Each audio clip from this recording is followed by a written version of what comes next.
The stars looked peaceful through the station's observation windows. Commander Lisa Johnson stood with her morning coffee, watching the distant red glow of Proxima Centauri. The Horizon Gateway Research Station had been humanity's proudest achievement, their first permanent home beyond the solar system. "Beautiful morning, Commander," said Dr. Carlos Rivera, joining her at the window. He carried his own coffee and his daughter's favorite stuffed rabbit. "Maria left this in the lab again." Lisa smiled. "She loves following you to work." The station housed 300 people, scientists, engineers, and their families. Children played in the recreation dome while their parents unlocked the secrets of the universe. It was paradise for curious minds. "Commander Johnson to the bridge," her communicator buzzed. She walked through clean white corridors, passing the school where Mrs. Ellen Park taught a dozen children about alien plants. Little Tommy Brown waved at her through the classroom window. Lisa waved back. On the bridge, Lieutenant Jake Martinez looked worried. His fingers danced across holographic displays. "Captain, we've got multiple contacts. 15. No, 20 ships approaching fast." Lisa set down her coffee. "Origin. Unknown. They're not using any communication protocols we recognize." Jake enhanced the sensor image. The ships looked like metallic beetles with glowing purple engines. "They'll be here in 12 minutes. Open all channels. Send the universal peace greeting," Lisa ordered. She felt excitement more than fear. First contact, every explorer's dream. No response on any frequency. Jake frowned. "Wait, they're charging some kind of energy system." Dr. Rivera entered the bridge. "Are those weapon systems?" "I don't know." Lisa studied the readings. "Send our identification codes. Tell them we're a research station. Civilian. Peaceful." The alien ships grew larger on the display. Their beetle-like hulls bristled with strange protrusions. Purple energy crackled between the spikes. "Still no response," Jake reported. "Energy buildup increasing." "Shields up," Lisa commanded. The station's defensive screens flickered to life. Weak barriers meant to stop micrometeors, not weapons. 8-year-old Maria Rivera ran onto the bridge. "Daddy, I finished my homework. Can we?" The universe exploded in purple fire. The first blast tore through the station's shields like paper. Emergency alarms screamed. The lights died, replaced by red emergency strips. "Hull breach in sections 4 through 7, Jake shouted. "The civilian quarters." Another blast shook the station. Lisa grabbed Maria as the floor tilted. Through the view screen, she saw the recreation dome crack open like an egg. Bodies tumbled into space. "Get to the escape pods," Lisa ordered.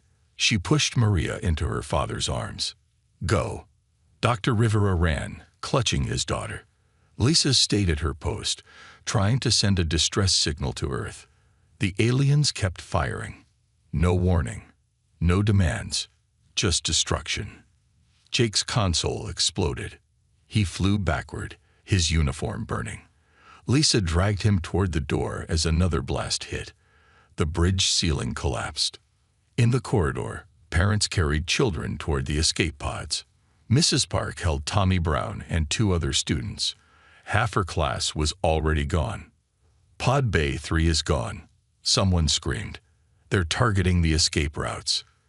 Lisa helped Jake into the last functioning pod. Only 20 people made it, out of 300. As the pod launched, she looked back. The aliens weren't just destroying the station. They were hunting the escape pods. Purple beams sliced through space. Pods exploded one by one. Lisa closed her eyes when she saw the pod carrying Mrs. Park, and the children disappear in a flash of light. Their own pod shook. Jake was unconscious, bleeding from a head wound. Dr. Rivera held Maria tight, tears streaming down his face. Emergency beacon activated. The pod's computer announced. Distress signal transmitted. Through the small window, Lisa watched the Horizon Gateway die. The aliens methodically destroyed every section, every escape pod they could find. When nothing remained but debris, the Beetle ships formed up and jumped to hyperspace. Lisa slumped in her seat. Humanity's dream of peaceful exploration floated in pieces among the stars.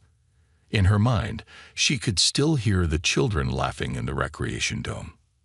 The pod drifted alone in the darkness, carrying its handful of survivors and one terrible message for Earth. First contact had ended in slaughter. The news reached Earth at 3:42 a.m., Greenwich Mean Time. In the United Nations Space Command, General Patricia Wright stared at the emergency transmission. Her coffee mug slipped from her hand and shattered on the floor. "Play it again," she whispered. The hologram showed the Horizon Gateway's final moments. Purple fire. Screaming children. Escape pods exploding like fireworks. The general's hands shook as she reached for the red phone. "Mr. President, we have a situation." President William Harper was eating breakfast with his family when the call came. His daughter Emma was telling him about her science project. His wife Susan was making pancakes. Normal morning in a normal home. 5 minutes later, he stood in the Situation Room, still wearing his pajamas under a hastily thrown-on jacket.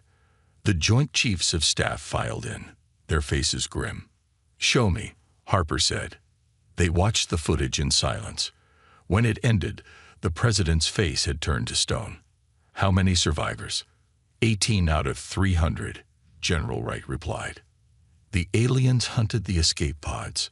They targeted the children's quarters first. Defense Secretary Marcus Cole slammed his fist on the table. They murdered babies. Around the world, the news spread like wildfire. In Beijing, Premier Chen Lin called an emergency session. In Moscow, President Dmitry Volkov canceled all meetings. In London, Prime Minister James Mitchell addressed Parliament with tears in his eyes. Television screens everywhere showed the same images. Parents holding their children tighter. Workers stopping in the streets. The world held its breath. On social media, the hashtag Remember Horizon Gateway appeared.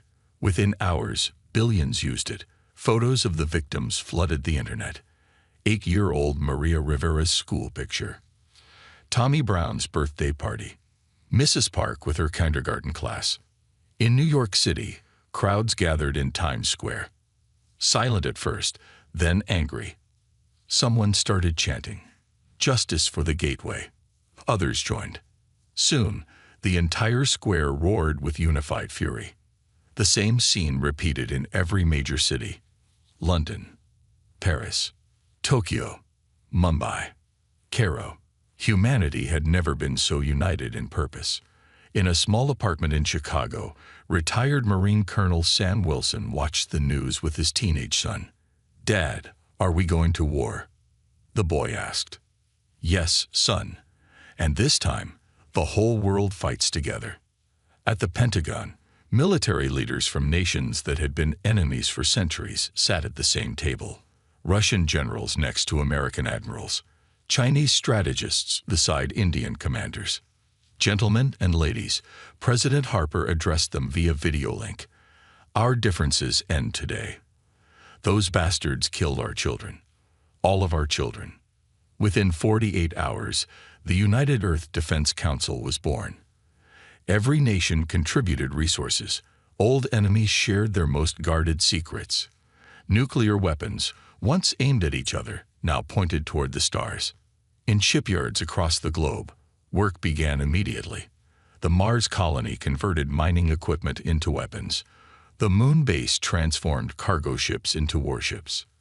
Every orbital station became a military outpost. Dr. Amy Chen, one of Earth's top physicists, led the weapons development team. "They think we're primitives," she told her scientists. "They have no idea we've been preparing for this possibility for decades." Recruitment centers couldn't handle the volunteers. Teachers, doctors, factory workers, everyone wanted to fight. 60-year-old Linda Brown, Tommy's grandmother, signed up the day after the attack. "They killed my grandson," she told the recruiting officer. "I'll load ammunition if nothing else." The alien footage was analyzed frame by frame. Their weapons, their ships, their tactics, everything studied and cataloged. Humanity's greatest minds worked around the clock. In a bunker beneath Mount Cheyenne, generals planned humanity's response. Maps of space replaced maps of Earth, enemy positions marked with red pins. They made 2 mistakes, General Wright told her staff. First, they attacked us. Second, they let some of us survive to tell about it. By the end of the first week, Earth's entire economy had shifted to war production. Car factories built weapons. Toy companies made military drones. Every resource, every mind, every hand worked toward one goal. President Harper addressed the world from the ruins of the Gateway, retrieved and brought to Earth. Behind him, children's toys floated in glass cases. They thought we were weak, divided, easy prey. His voice carried across billions of screens. They forgot one thing. Humans protect their young, and we never forget who hurts them. The sleeping giant had awakened. The galaxy would soon learn what 8 billion angry humans could accomplish. War was coming to the stars. 6 months had passed since the attack. Earth looked different now. Every factory had a purpose. Every worker had a mission. The planet hummed with activity day and night. In the Luna shipyards, Colonel Sam Wright watched a cargo hauler transform into a battleship. Welding sparks flew like stars as workers attached armor plating. The ship's original name, Peaceful Journey, was painted over with revenge. "How many ships this week?" asked Captain Katie Rodriguez. 42, Sam replied. "Next week, we'll hit 50. Below on Earth, the Ares research facility stretched across the Nevada desert. Inside, Dr. Amy Thompson held up a small silver device. Her team of 30 scientists leaned forward. "This is our answer to their shields," she announced. "We call it a phase breach warhead. It passes through energy barriers like they don't exist." Her assistant, Dr. Paul Martinez, ran the calculations again. "The Vexians use standard plasma shields. Our weapons will cut through them like butter." Amy smiled coldly. "They killed our children with advanced technology. We'll kill them with better technology." In underground bunkers, humanity's soldiers trained for space combat. Major John Davis watched his Void Rangers practice in zero-gravity chambers. They wore powered armor that multiplied their strength by 10. Remember, Davis told his troops, space combat is 3-dimensional. Up and down matter as much as left and right. Private Sarah Johnson, Commander Lisa Johnson's niece, executed a perfect flip and fired at holographic targets. Every shot hit its mark. Her aunt's death drove her to be the best.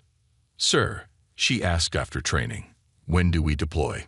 "Soon, soldier. Very soon." The first Earth battle fleet took shape above the planet.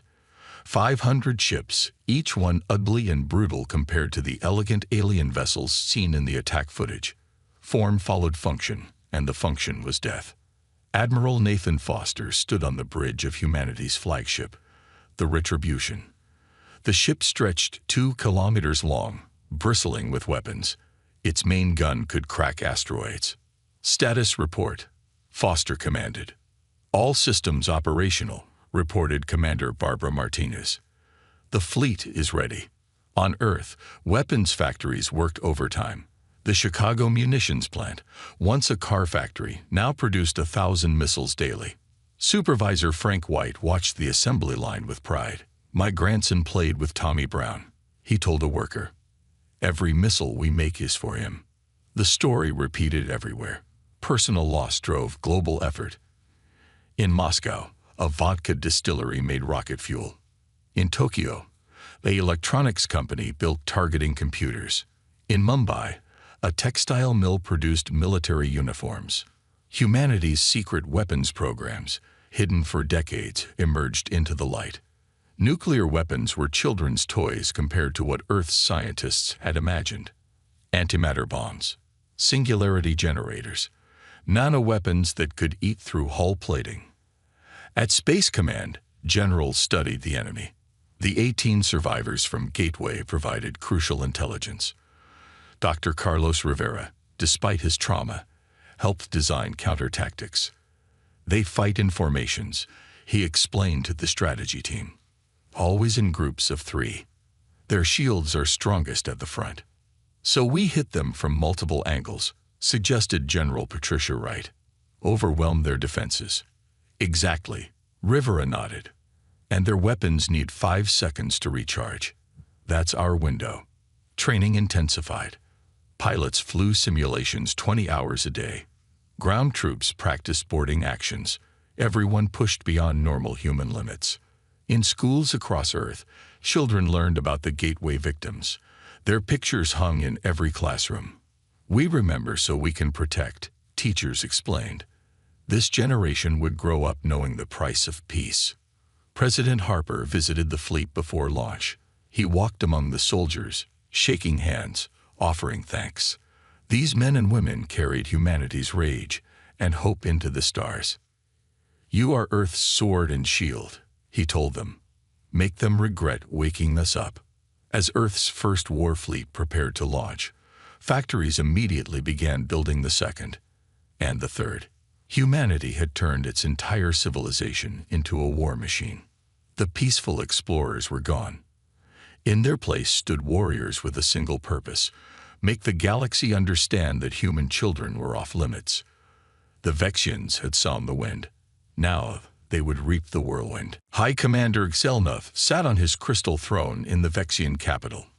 His 4 arms moved gracefully as he reviewed military reports. The attack on the human station was already forgotten. Just another primitive world cleansed. My lord, his advisor Veltar bowed low. We have reports of ship movements near the Kelser border. The Kelser are always restless. Xel'Nath clicked his mandibles dismissively. What of it? These aren't Kelser ships, my lord. They're unknown. Xel'Nath's secondary eyes opened. Unknown? Show me. The holographic display revealed 5 angular vessels. Ugly, box-like things covered in weapons. They moved in perfect formation toward Vexian space. Primitive design, Xel'Nath observed. Which species builds such crude ships? Before Veltar could answer, alarms screamed. The unknown ships had opened fire on a Vexian patrol. Xel'Nath leaned forward, expecting to watch the primitives die. The patrol vanished in 12 minutes.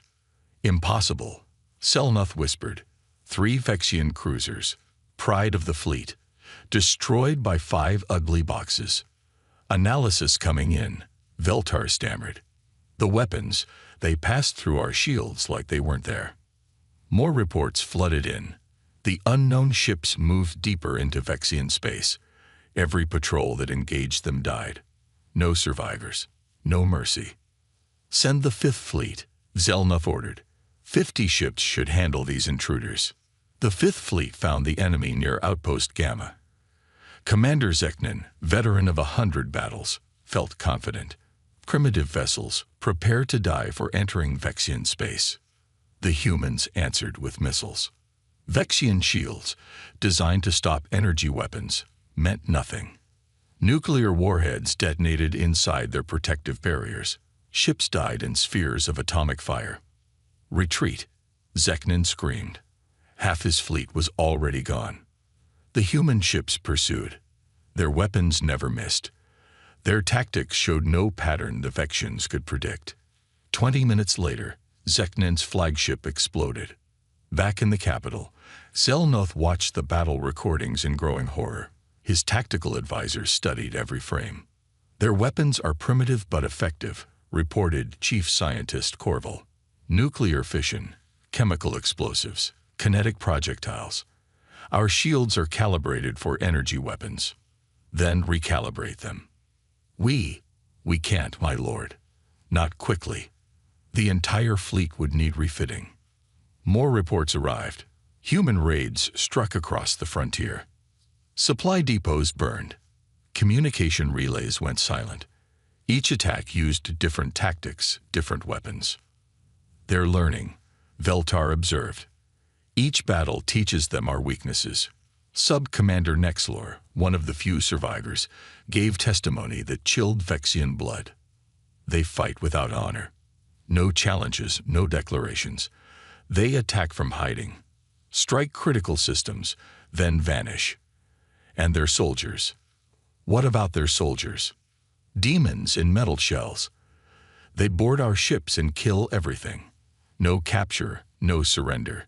They seem to enjoy it. Xelnoth called an emergency council. The 50 Vexian system governors appeared as holograms. These primitives dare attack the Dominion. Governor Rexmar laughed. Crush them. You don't understand. Xelnoth showed them the battle footage. Watch. The governor's laughter died. On screen, human ships tore through Vexian formations like predators among prey. The tactical displays showed something worse. Human fleets massing at the border. Not 5 ships or 50. Hundreds. What species is this? Governor Rexmar asked quietly. Xelnoth accessed the archives. The data appeared on screen. A small blue planet. A young species, barely space-capable. The same world whose station they destroyed months ago. Humans. Xelnoth read. We attacked their research station. Killed their offspring. Silence filled the chamber. Every Vexian knew the rule.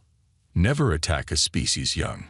It triggered primal responses that civilization couldn't contain. How many did we kill?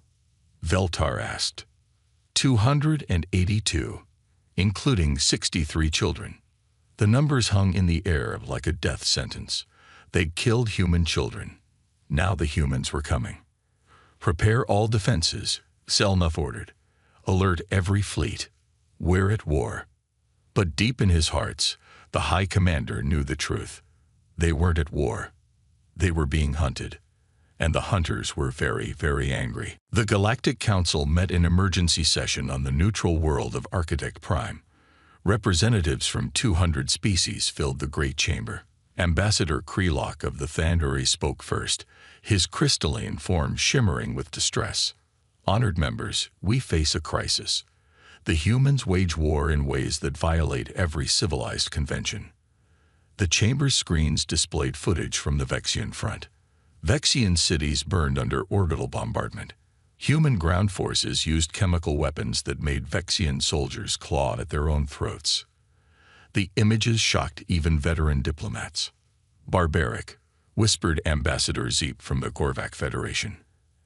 Absolutely barbaric. On the human destroyer Vengeance, Captain Mike Johnson watched similar footage with satisfaction. His executive officer, Lieutenant Carol Adams, updated the tactical display. Vexian fleet attempting to regroup at Kelser Nebula, she reported. Admiral Foster wants us to lead the chemical strike. Perfect, Johnson smiled coldly. Load the nerve agent missiles. Earth's Cyber Warfare Division worked from a bunker in Antarctica. Commander Ashley Chen's team of hackers had cracked Vexian military encryption in record time. Now they owned the enemy's communication network. Watch this, Chen told her team. She typed a command. On screen, a Vexian battleship fired on its own escort vessels. I just told their computer that friends were foes. Across Vexian space, similar chaos erupted. Ships received false orders. Defense grids welcomed human fleets as allies. Supply convoys delivered their cargo to human forces. The Battle of Kelser Nebula became a legend. Admiral Foster's fleet, 200 ships, faced 1,000 Vexian vessels. The odds meant nothing. Deploy the singularity bombs, Foster ordered calmly. 3 human ships died creating artificial black holes. The Vexian fleet died with them, pulled into gravitational wells that crushed matter to nothing. In 3 hours, the largest Vexian armada ceased to exist. The Galactic Council watched the battle in horrified silence. These humans didn't just win. They erased their enemies from existence. We must intervene, declared Prime Mediator Zix Theta. The humans threaten the very nature of civilized warfare. Civilized. The human ambassador, David Chen, stood up. Where was civilization when they murdered our children? Where were you when they hunted our escape pods? No one answered. On Vexus Tertius, human ground forces landed. Major Susan Yang led the assault on the capital city. The Vexians expected a conventional battle. They got a nightmare. Human soldiers in powered armor smashed through defensive lines. Their weapons included sonic disruptors that liquefied internal organs and nanoswarms that ate through armor and flesh alike. The Vexians called them metal demons. Sector 7 cleared. Private Robert Lee reported. His armor was painted with a child's drawing, a gift from his daughter before deployment. No prisoners, as ordered. The psychological warfare was worse. Human hackers played recordings of dying Vexian children through their communication systems. They broadcast the final moments of the Gateway children on every frequency. The message was clear. You killed ours, we kill yours. Vexian morale shattered. Soldiers refused orders. Entire units surrendered rather than face the metal demons. Stories spread of human brutality, each more terrifying than the last. In space, humanity deployed weapons that shouldn't exist. Antimatter torpedoes turned Vexian dreadnoughts into expanding clouds of energy. Quantum disruptors phased ships out of existence. Reality itself became a weapon. The neutral powers finally acted. A peacekeeping fleet from 12 major civilizations moved to blockade human space. They broadcast ultimatums demanding humanity cease its extinction campaign. President Harper's response played across galactic channels. You let them murder our children. You said nothing. Now you want to save them. Stand aside or share their fate. The peacekeeping fleet's commander, Admiral Threkwar, made a fatal error. He fired warning shots at human ships. The human response wasn't a warning. 3 peacekeeping cruisers vanished in antimatter fire. The rest fled, their shields useless against human weapons designed to crack Vexian defenses. Every species in the galaxy received the message. Humanity's war was total. No rules, no mercy, only vengeance for murdered children. The sleeping giant hadn't just awakened. It had become death incarnate. The Galactic Council's Grand Chamber buzzed with fear. 12 major powers had sent their fleets to stop humanity. All 12 fleets now floated as debris. Prime Mediator Zixtheta's tentacles trembled as he addressed the assembly. The humans possess weapons beyond our understanding. They advance faster than any species in recorded history. How? Demanded Ambassador Gorak of the Thurungi Empire. They were barely space-capable 5 years ago. War focuses their minds, explained Scholar Virus, the galaxy's leading genopsychologist. Humans have a unique trait. Threat makes them innovate at impossible speeds. On Earth, that innovation continued. Dr. Emily Roberts showed her team the latest weapon design. Dimensional phase shifters, she announced. They'll push enemy ships slightly out of our reality. Shields, armor, nothing matters if you're not in the same dimension. The combined alien fleet approached Earth's solar system. 50,000 ships from the galaxy's most powerful civilizations. They expected humanity to negotiate faced with such force. Instead, humanity revealed its new doctrine. Welcome to the Sol system, Admiral Foster broadcast to the alien armée. You have 10 minutes to retreat. This is your only warning. The alien commanders laughed. 50,000 ships against Earth's few thousand. The outcome seemed obvious. 10 minutes passed. The aliens maintained position. Fire, Foster ordered. Space itself seemed to break. Human weapons didn't just destroy ships. They deleted them from existence. Dimensional tiers opened, swallowing entire battle groups. Antimatter mines detonated in cascading chains. Singularity bombs created temporary black holes. The alien fleet's commander, Supreme Admiral Kexnull, watched his tactical display in horror. A third of his fleet vanished in the first minute. Human ships appeared and disappeared, striking from dimensions the aliens couldn't access. Retreat, Kexnull screamed. But retreat meant nothing. Human weapons followed them through hyperspace jumps. Ships trying to flee found themselves pushed into alternate realities where physics worked differently. They died in dimensions where matter couldn't exist. On the human flagship Retribution, Captain Jane Foster, the Admiral's daughter, coordinated the cyber attacks. Their command ship is trying to send a distress signal. Let's help them." She typed commands. The alien distress signal changed. Instead of calling for help, it broadcast their self-destruct codes. Across the alien fleet, ships began destroying themselves. The Battle of Seoul lasted 4 hours. When it ended, the combined alien fleet was gone. Not defeated, erased. Humanity had deleted 50,000 ships, like correcting a mistake. The footage reached every corner of the galaxy simultaneously.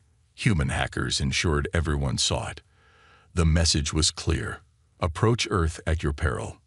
In the Galactic Council, panic replaced arrogance. Analysis of human technology revealed the terrifying truth. In 1 year of war, humanity had advanced their military capabilities by millennia. Their current weapons made the galaxy's best technology look like stone axes.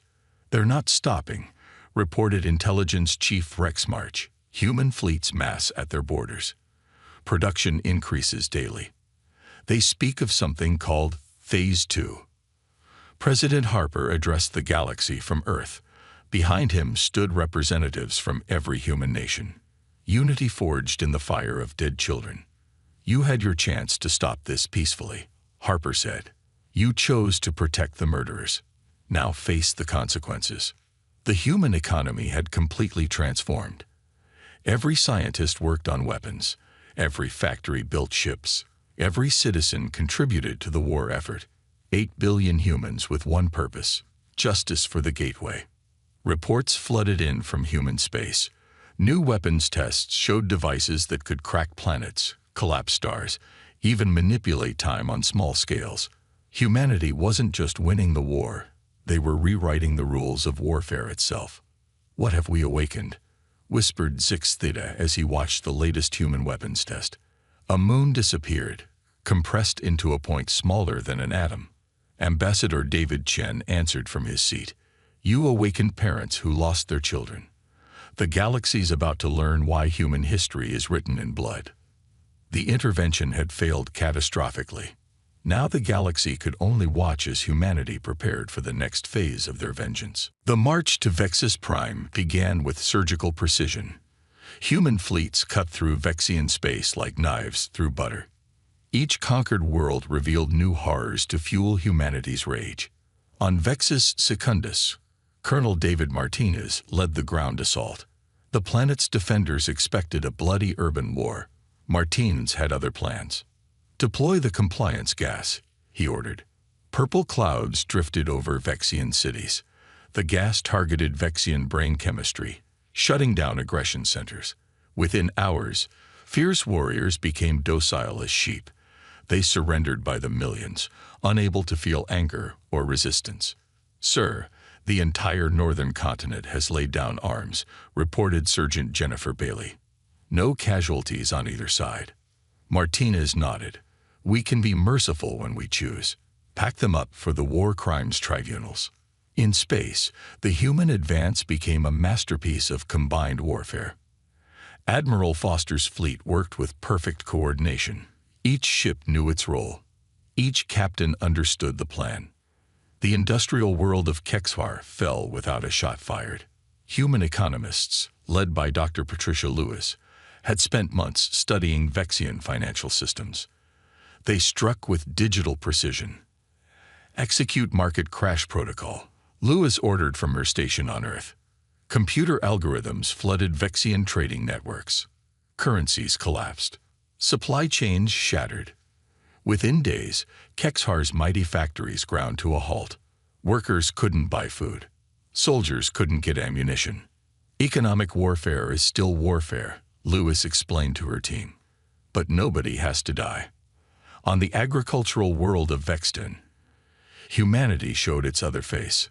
Captain Robert Nash led a humanitarian fleet carrying food and medical supplies. The civilians didn't attack Gateway, Nash told his crew. "We're here to help them, not hurt them." Human doctors treated sick Vexian children. Human engineers repaired water systems damaged in the economic collapse. The message spread. Surrender brought mercy. Resistance brought annihilation. The Vexian military crumbled from within. Soldiers saw humans helping their families while their own government demanded hopeless resistance. Desertion rates soared. Entire units switched sides. General Martha Rodriguez commanded the assault on the fortress world of Vex Null. The planet's defenses were legendary, shields that had stood for 1,000 years. "Time to test the planet Cracker," Rodriguez said calmly. A single human ship approached the world. The Vexians laughed at this arrogance. One ship against their impregnable defenses. The ship fired once. A beam of impossible energy struck Vex Null's shields. The ancient defenses held for exactly 3 seconds. Then they shattered like glass. The beam continued into the planet's crust. Tectonic plates shifted. Continents cracked. The Vexians surrendered before their world split in half. Message received. The planetary governor transmitted. "We yield completely." Across the galaxy, other species watched humanity's advance with growing understanding. The humans weren't mindless killers. They were surgeons, cutting out the cancer of the Vexian military while sparing civilians. On the Vexian core world of Kexis Major, High Commander Selnoth made a desperate decision. In underground bunkers, Vexian scientists had built their ultimate weapon, a planet killer designed to crack worlds like eggs. "If we cannot win," Selnoth declared, "we'll take their homeworld with us." The weapon powered up. Targeting computers locked onto Earth. Across dozens of light years, the beam would strike humanity's heart. But humans had learned every Vexian secret. Commander Ashley Chen's cyber team had infiltrated even these most secure systems. "They're aiming at Earth," Chen reported to President Harper. "Should I stop them?" "No," Harper smiled grimly. "Let them fire. It's time to reveal our final surprise." The Vexian super weapon fired. The beam launched toward Earth at faster than light speeds. Vexian commanders celebrated, thinking they'd won a final victory. The beam reached Earth's solar system and stopped. It hit something invisible, something impossible, a shield that covered an entire star system. "Did you really think," President Harper broadcast to the Vexians, "that we'd leave Earth undefended?" Behind Earth, humanity's greatest secret revealed itself. A network of defensive satellites powered by technology that shouldn't exist for millennia. The Vexian planet killer beam dissipated harmlessly. Now Vexus Prime stood alone, the capital of a dead empire, the last target on humanity's list. Vexus Prime hung in space like a blue and purple jewel, once the crown of an empire spanning 50 systems. Now it stood alone. Every other Vexian world had fallen or surrendered. Admiral Foster stood on the bridge of retribution, studying the planet below. His daughter Jane worked at the tactical station. Around them, 500 human ships formed an iron ring. "All fleets in position," Jane reported, "awaiting your command." Foster activated the communication system. His words reached every Vexian on the planet below. "High Commander Selnoth, your empire is dead. Your fleets are destroyed. Surrender now." In his crystal palace, Selnoth sat on his throne. His advisors had fled. His generals had surrendered. Only he remained, too proud to yield. "Never," he transmitted back. "Vexians die before dishonor." "So be it," Foster replied. He turned to his crew. "Begin bombardment pattern Alpha." Then something unexpected happened. Jane Foster stepped forward. "Wait, Dad. Let me try something." She opened a different channel. Instead of military frequencies, she broadcast on civilian bands. Her message wasn't for Selnoth, but for every Vexian citizen. "People of Vexus Prime, I'm Lieutenant Jane Foster. My cousin Tommy was 8 years old. He died at Horizon Gateway when your fleet attacked. He liked to draw spaceships." The bridge fell silent. Jane continued. "You didn't kill them. Your military did. Your leaders did. You have children too. Do they deserve to die for Selnoth's crimes?" Across Vexus Prime, citizens listened. In homes and shelters, parents held their young and remembered the human children who died. "We offer you a choice," Jane said. "Rise up. Arrest your leaders. Surrender them for trial.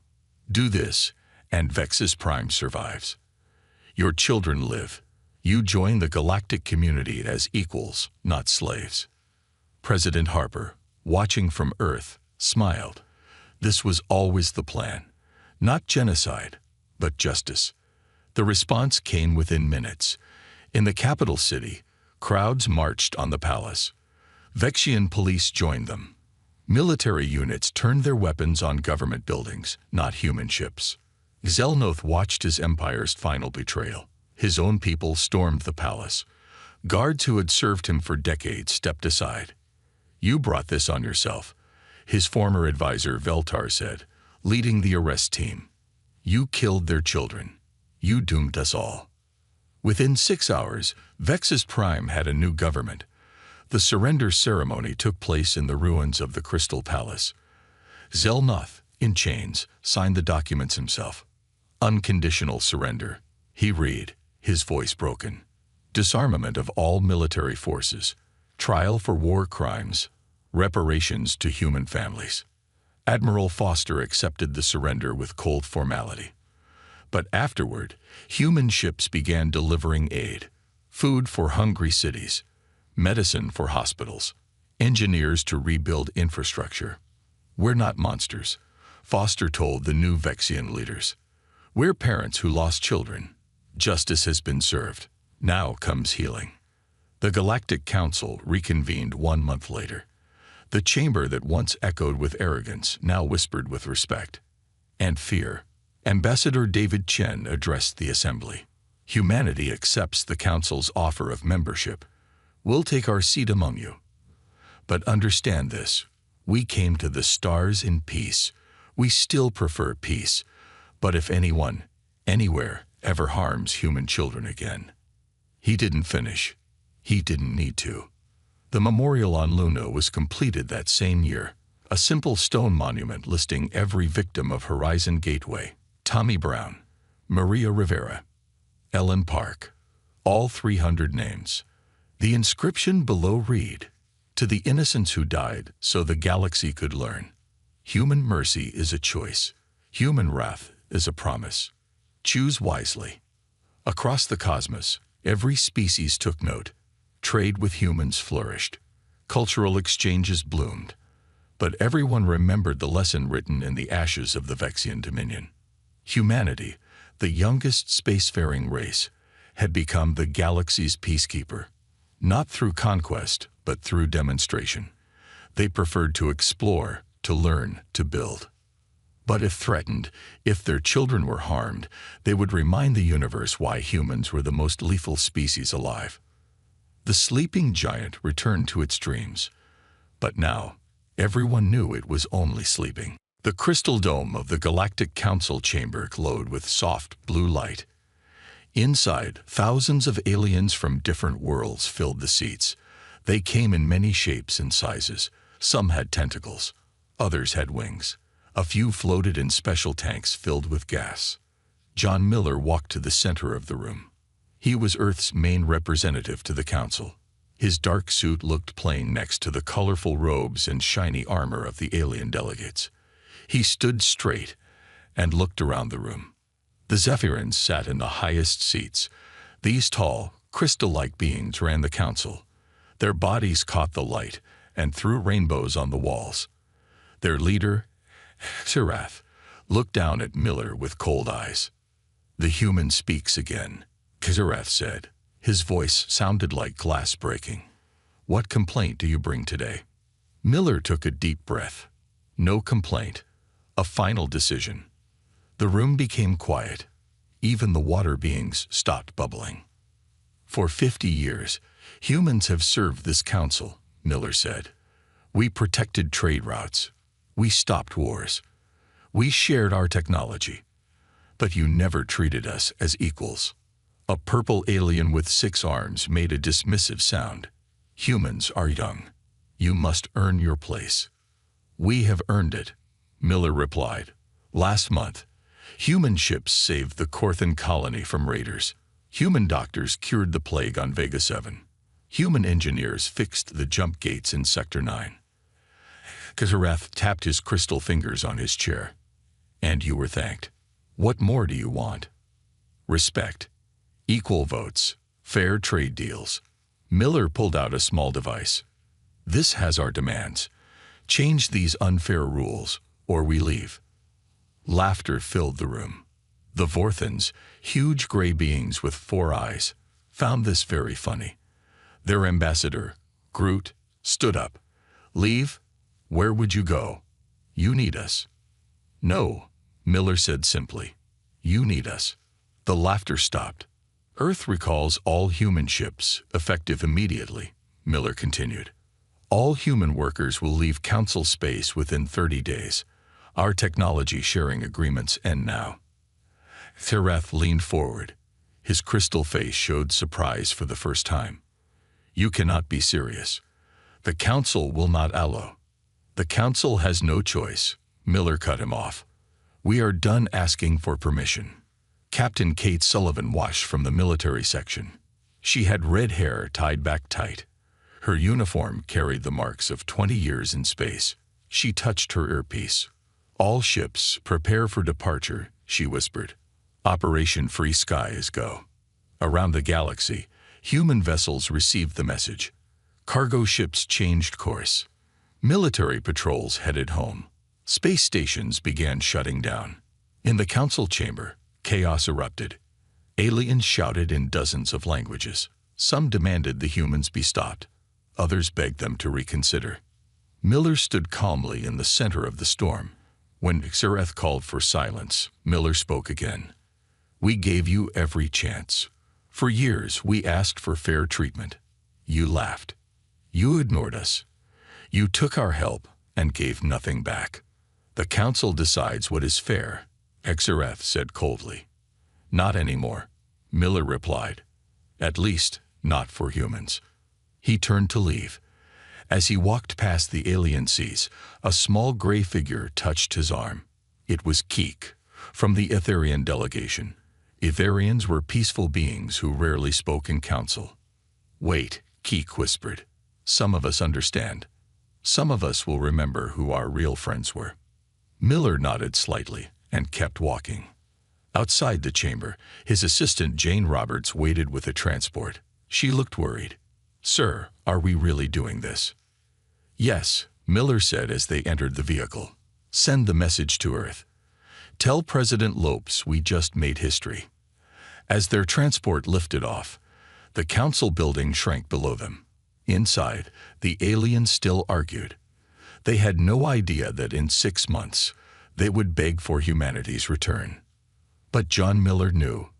He had seen the reports. He knew how much the galaxy really depended on humans. The Council would learn soon enough. 3 months had passed since humans left the Council. The changes came slowly at first, like cracks in glass before it breaks. Captain Roger Hayes guided his cargo ship through the Nexus trading station. The place looked different now. Half the lights were out. Trash floated in the docking bays. The security robots stood still and broken. This place used to shine, his co-pilot Emma Clark said. Remember when humans ran security here? Hayes nodded. The Nexus had been the busiest trade hub in 3 sectors. Now pirates attacked ships right outside its doors. On Earth, Admiral Luke Harrison stood in the command center. Screens showed the new human trade network. Green lines connected Earth's colonies to friendly alien worlds. The network grew every day. Sir, we have visitors, an officer reported. The Korthax want to trade directly with us. Harrison smiled. The Korthax were good people, purple-skinned and 3-eyed, but honest in business. They had always treated humans fairly. Send them to Docking Bay 12, Harrison ordered. Full diplomatic welcome. Meanwhile, the Galactic Council met in emergency session. Xerath's crystal form flickered with anger. The reports were bad and getting worse. Sector 7 has fallen to raiders, the Vorthan ambassador Groot reported. Without human patrols, we cannot protect our ships. Hire mercenaries, Xerath suggested. We tried. They want 3 times what humans charge. And they run when real danger comes. In the lower levels of the council building, a secret meeting took place. 5 alien representatives sat in shadows. They were the smaller species, the ones humans had always protected. "We must reach out to Earth," whispered Slim, the Etherian delegate. "My world suffers without human medicine." "The Council forbids contact with humans," said Grix, a small reptilian being. "The Council is failing," Slim replied. "Yesterday, the Zephyr mining station exploded. No humans to fix their reactors." Back in human space, Dr. Amy Rodriguez worked in her laboratory.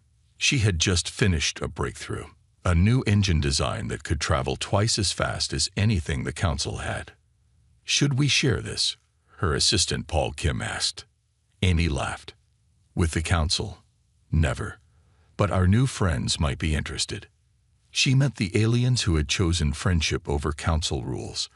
Every week, more species sent quiet messages to Earth. At the edge of human space, Commander Sam Davis received a distress call. A Phelan colony ship drifted without power. The Philans were Council members, but Davis knew they had young ones aboard. "Sir, we are not supposed to help Council species," his officer reminded him. Davis thought for a moment. "We are human. We help those in need. Take us in." They saved 300 Phelan children that day. The Phelan captain wept with gratitude. "The Council ships ignored our calls. Only you came. Remember that," Davis said quietly.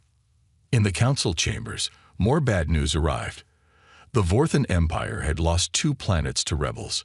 Without human negotiators, small conflicts grew into wars. Xerath refused to admit the truth. "Temporary problems," he insisted. "The galaxy does not need humans." But in private, even Xerath worried. The Council's treasury was shrinking. Humans had paid their taxes on time, every time. Many other species did not. On a small moon near Jupiter, representatives from 6 alien species met in secret. They came to sign trade deals with humanity. No Council rules. No unfair taxes. Just honest business between equals. John Miller welcomed them personally. "You honor us with your trust. You honored us with your protection," replied the Corthan ambassador. "We remember our friends." The human trade network grew stronger. New stations opened. Ships flew safely under human protection. Fair prices and honest deals attracted more partners. In Council space, things got worse. Pirates grew bolder. Systems failed. Wars started. But Xerath still refused to see the truth. He would learn, but not yet. The galaxy's slow breakdown had only just begun. 6 months had passed. The cracks in the galaxy had become deep breaks. What started as small problems now threatened everything. The war began over water. The Nexus system had 2 inhabited planets. The Vorthans controlled one. The Selfie controlled the other. For decades, humans had managed the water trade between them. Now, with no one to keep peace, both sides wanted it all. Commander Betty Chen watched the battle from her ship. She stayed outside Council space, following orders. But it hurt to watch. Human peacekeepers could have stopped this fight in minutes. 30 ships destroyed. Her officer Carl Jung reported, both sides losing. And for what? Chen shook her head. There is enough water for everyone. On Earth, President Maria Gonzalez met with her advisors. The room was tense. More aliens requested help every day. But the rules were clear. No aid to Council members. The Etherians sent another message, advisor Kevin Brown said. Their medical systems are failing. People are dying. Gonzalez felt torn. Humans naturally wanted to help, but the Council had treated them badly for so long. "What about the Korthax?" she asked. "They officially left the Council yesterday." Brown smiled. "They request full membership in our alliance." "Accept them," Gonzalez decided. "Welcome our friends properly." In the Council chambers, Xerath faced a revolt. Half the member species demanded action. The other half blamed each other for the crisis. "The humans must return," shouted the Phelan ambassador. My colonies starve without their supply routes. Never. Xerath's crystal body flashed red. We are the Galactic Council. We do not beg. But later, alone in his office, Xerath studied the numbers. Trade down 60%. Pirate attacks up 400%. 3 sectors in open rebellion. The truth was hard to ignore. Captain Dan Foster led a human exploration ship beyond the old council borders. What they found amazed everyone. A human colony, built in secret 20 years ago, now thrived. The planet they called New Hope had cities, farms, and factories. How many people? Foster asked the colony leader. 2 million, she replied. We knew this day would come. We prepared. The council never knew about New Hope, or the 12 other secret colonies. Humans had been planning their independence for a long time. Dr. Nancy Turner made another breakthrough. Her team created shields that stopped all known weapons. The technology was beyond anything the council had. Should we sell this? Her assistant asked. To our allies, yes. To the council? Turner shook her head. They can ask nicely first. The war in the Nexus system spread. Now 5 species fought over resources. Ambassador Miller received secret messages from their leaders. All begged for human help. All offered anything in return. They learn slowly, Miller told his staff. But they learn. A group of young Zephyrans met in hiding. They disagreed with Xerath's pride. Their leader, a female named Zera, spoke carefully. My father sits on the High Council. He knows we were wrong about humans. Others know too. But they fear Xerath. What do you propose? Asked her friend. We must act before everything falls apart. Someone must reach Earth. Someone must apologize. At the edge of human space, a ceremony took place. 3 more species joined humanity's alliance. They signed the new Galaxy Charter. Equal rights for all. Fair trade for all. Respect for all. Captain Kate Sullivan addressed the new members. You are not servants. You are partners. Together, we build something better. The human alliance now controlled 30% of known space. Their territory was peaceful. Their trade routes were safe. Their people were happy. In council space, chaos ruled. Supply lines broken. Colonies abandoned. Wars spreading. But still, Xerath held on. He blamed everyone except himself. He made new laws, harsher laws. Species began to hate each other more than before. The smart ones saw the truth. The brave ones acted on it. One by one, they left the council. One by one, they asked to join the humans. The galaxy was choosing sides, and humanity's side grew stronger every day. Professor Lisa Chung stood before the Galactic Economic Council. The alien economists had called this emergency meeting. They needed to understand why everything was failing. Let me show you the truth, Chung said. She activated a hologram. Numbers filled the air. For 50 years, humans did more than you knew. The display showed shipping routes. Green lines marked human-run transport. They covered 70% of all trade paths. We charged you half price, Chung continued. The real cost was double. Humans paid the difference from our own funds. The Vorthan economist Krell gasped. Impossible. Why would you do this? To help the galaxy grow, to support younger species, to keep peace. Chung changed the display. Look at infrastructure. The new data showed worse news. Human engineers maintained most space stations. Human programmers ran security systems. Human doctors trained alien medics. We never charged full price, never demanded fair payment. We hoped you would notice. You never did. In the Zephyran capital, power failed again.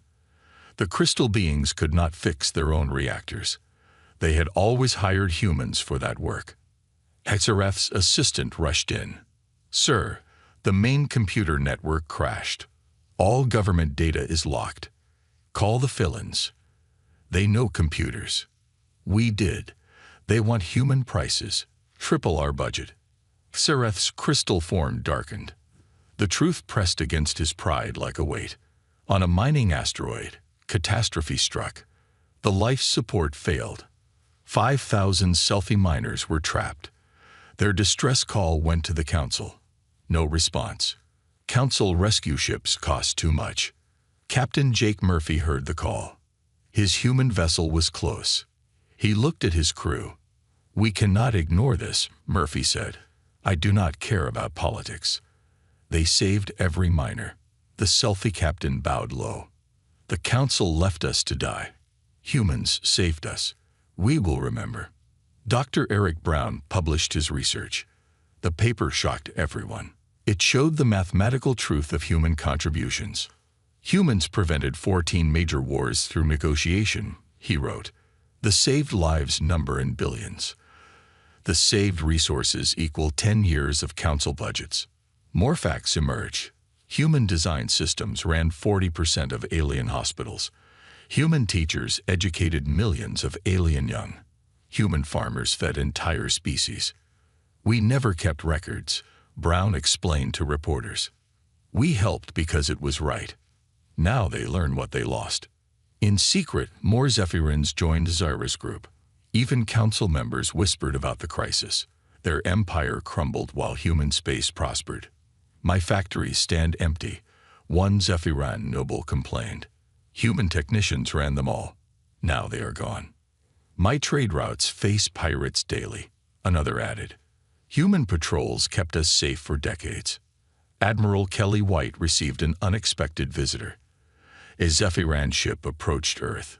It carried Zyra and 50 supporters. They came in peace, against Xerath's orders. "We wish to speak truth," Zyra said. Her crystal form showed humility. "Xerath is wrong. We need humans. We always did." President Gonzalez agreed to meet them.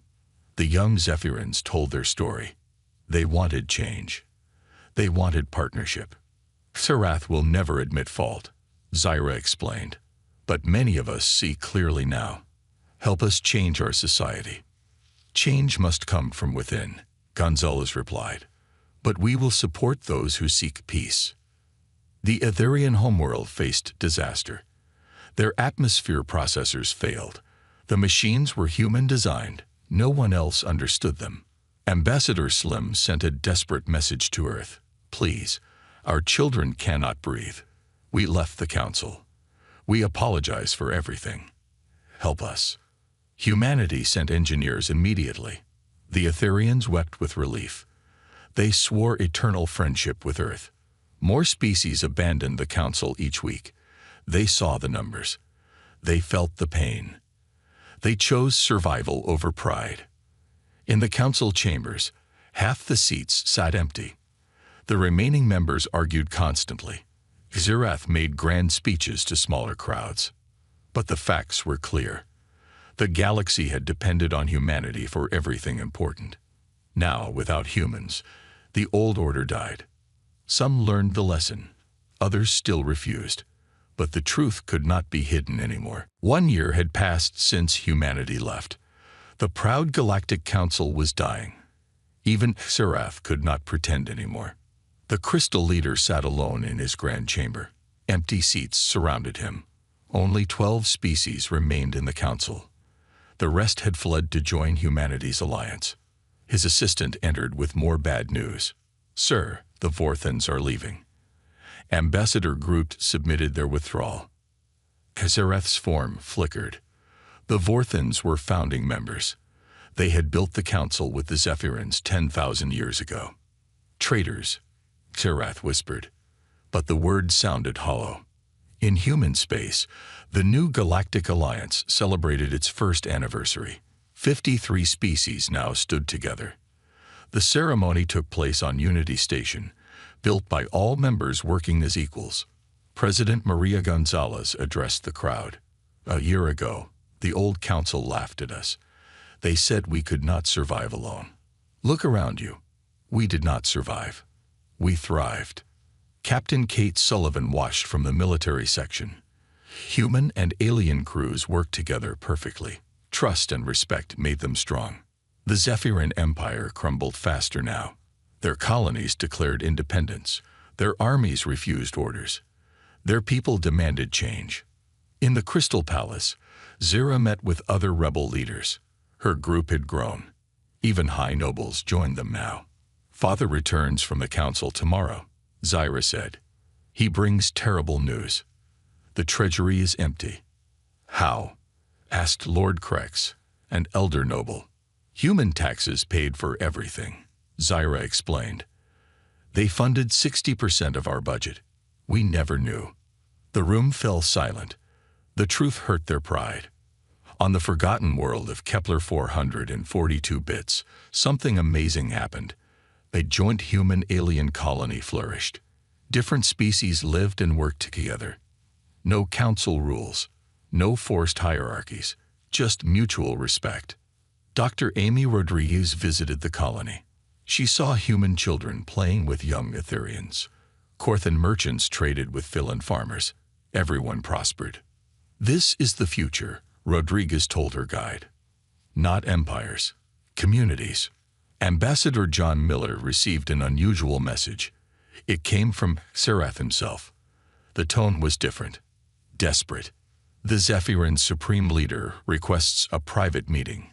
Miller read to his staff. "He wishes to discuss terms." "Terms for what?" asked Jane Roberts, his assistant. "For surrender," Miller smiled grimly. "He has no choice left." The meeting took place on neutral ground, an abandoned space station between human and council space. Zerath came with only 2 guards. His crystal form looked dull, cracked at the edges. "Speak," Miller said simply. "The council is finished," Zerath admitted. The words seemed to pain him.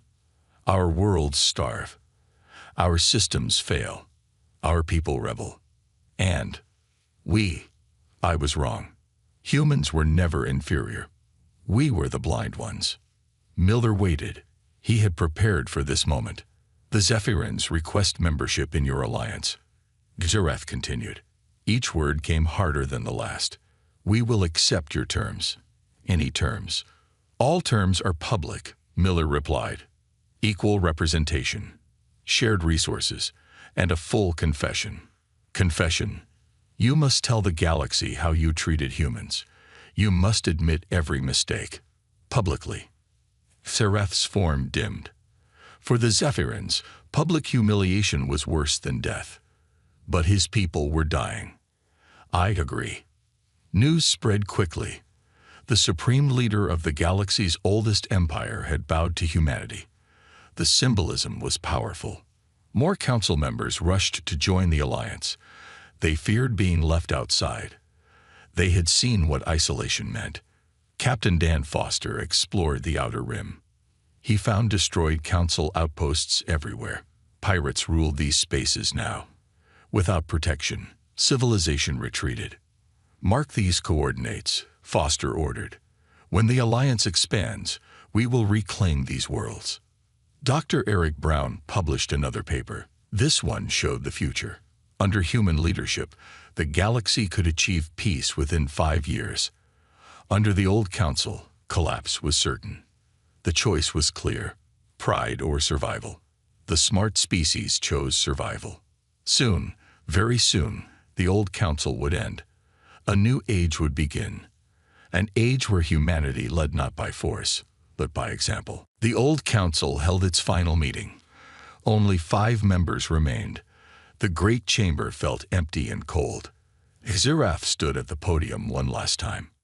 "By the ancient laws, I declare the Galactic Council dissolved." Zerath spoke slowly. His crystal voice echoed in the vast space. 10,000 years of history ends today. No one applauded. No one cried. The remaining members simply left, heading to Earth to beg for alliance membership. 3 days later, the news ceremony began. Every major network broadcast the event. Billions watched across the galaxy. Zerath stood before the assembled species on Earth. His confession would be heard by all. "I stand before you in shame," Zerath began. Human translators made sure every word reached every world. "The Zephyrins failed as leaders. We let pride blind us to truth. He listed their mistakes, the discrimination, the unfair laws, the stolen credit for human achievements. Each admission hurt, but he continued. Humans were never inferior. They were our betters in every way that mattered. They showed patience when we showed arrogance. They gave generously when we took selfishly. In the audience, young Zephyrins like Zira watched with mixed feelings. Shame for their past, hope for their future. President Maria Gonzalez stepped forward. The Human Alliance accepts the Zephyrin application. You enter as equals, nothing more, nothing less. The crowd erupted. Not in anger, but in welcome. Even species who had suffered under Zephyrin rule cheered. Forgiveness came easier than revenge. Admiral Luke Harrison took command of the joint fleet. Human, Etherian, Corthan, and now Zephyrin ships worked together. Their first mission: reclaim the lawless sectors. All ships, prepare for jump, Harrison ordered. Time to bring order to chaos. The fleet moved as one. In 6 months, they cleared more pirates than the old council had in 10 years. Unity made them strong. On Earth, the new galactic charter was signed. Every species had equal voice. Decisions required majority vote, not council approval. Resources were shared fairly. Dr. Nancy Turner led the technology committee. Every member contributes their best. Every member receives what they need. No secrets. No hoarding. The Zephyrins shared their crystal technology. Humans shared their engines. Etherians shared their medicine. Everyone benefited. Captain Sam Davis commanded a mixed crew. His ship carried beings from 20 different worlds. They worked perfectly together. Remember the old days? His Vorthan officer Kell asked. The council kept us separated. Humans in low positions, others fighting for rank. Those days are dead, Davis replied. Good riddance. Ambassador John Miller became the first Secretary General of the Human Alliance. He insisted on a simple office. No throne, no elevation, just a desk among equals. Former enemies worked side by side. The Selfie and Vorthans ended their war. Human mediators helped them share the disputed water. There was plenty for both. Colony ships launched toward unexplored space. Each carried multiple species. The crews were families now, not just coworkers. Dr. Lisa Chang established the new economic system. Fair prices, open books, no hidden subsidies. Everyone paid their share. Everyone profited fairly. Transparency builds trust, Chang explained. Trust builds prosperity. The old council chambers became a museum. Visitors learned about pride and its cost. They saw what happened when power corrupted wisdom. Captain Kate Sullivan retired from military service. She opened a training academy. Her students came from every member species. They learned more than tactics. They learned cooperation. Strength comes from unity, Sullivan taught. The old council forgot this. We must never forget. Zareth himself changed. The humiliation broke his pride but freed his wisdom. He worked in refugee camps, helping those displaced by the council's failures. I spent centuries looking down on others, he told a human volunteer. Now I see clearly from ground level. One by one, the last holdout species joined the alliance. They had no choice. The galaxy had moved forward. Only death waited in the past. The transformation was complete. What started as humanity's withdrawal became the galaxy's rebirth. The rebuilding began immediately. Human ships arrived at destroyed worlds carrying supplies and hope. Engineers, doctors, and teachers spread across the galaxy to repair what the old council had broken. Captain Jake Murphy landed on Theta Prime. The planet had been beautiful once. Now, empty cities stood like graveyards. The fighting had killed millions. Start with the water systems, Murphy ordered his mixed crew. Then power. Then hospitals. His team included humans, Etherians, and even reformed Zephyrins. They worked day and night. Within a week, clean water flowed again. Dr. Amy Rodriguez established medical centers on 12 worlds. Her staff trained local doctors in human techniques. More importantly, they taught compassion. Medicine is not just science, Rodriguez told her students. It is caring. The old council forgot this. A young selfie doctor raised her hand. The council said efficiency mattered most, not patient comfort. They were wrong. Rodriguez replied simply. Healing requires both. The new schools opened everywhere. Human teachers worked beside alien educators. They taught more than facts. They taught cooperation. On the mining world of Castor 7, something beautiful happened. Vorthan and Philin children studied together for the first time. Their parents had been enemies.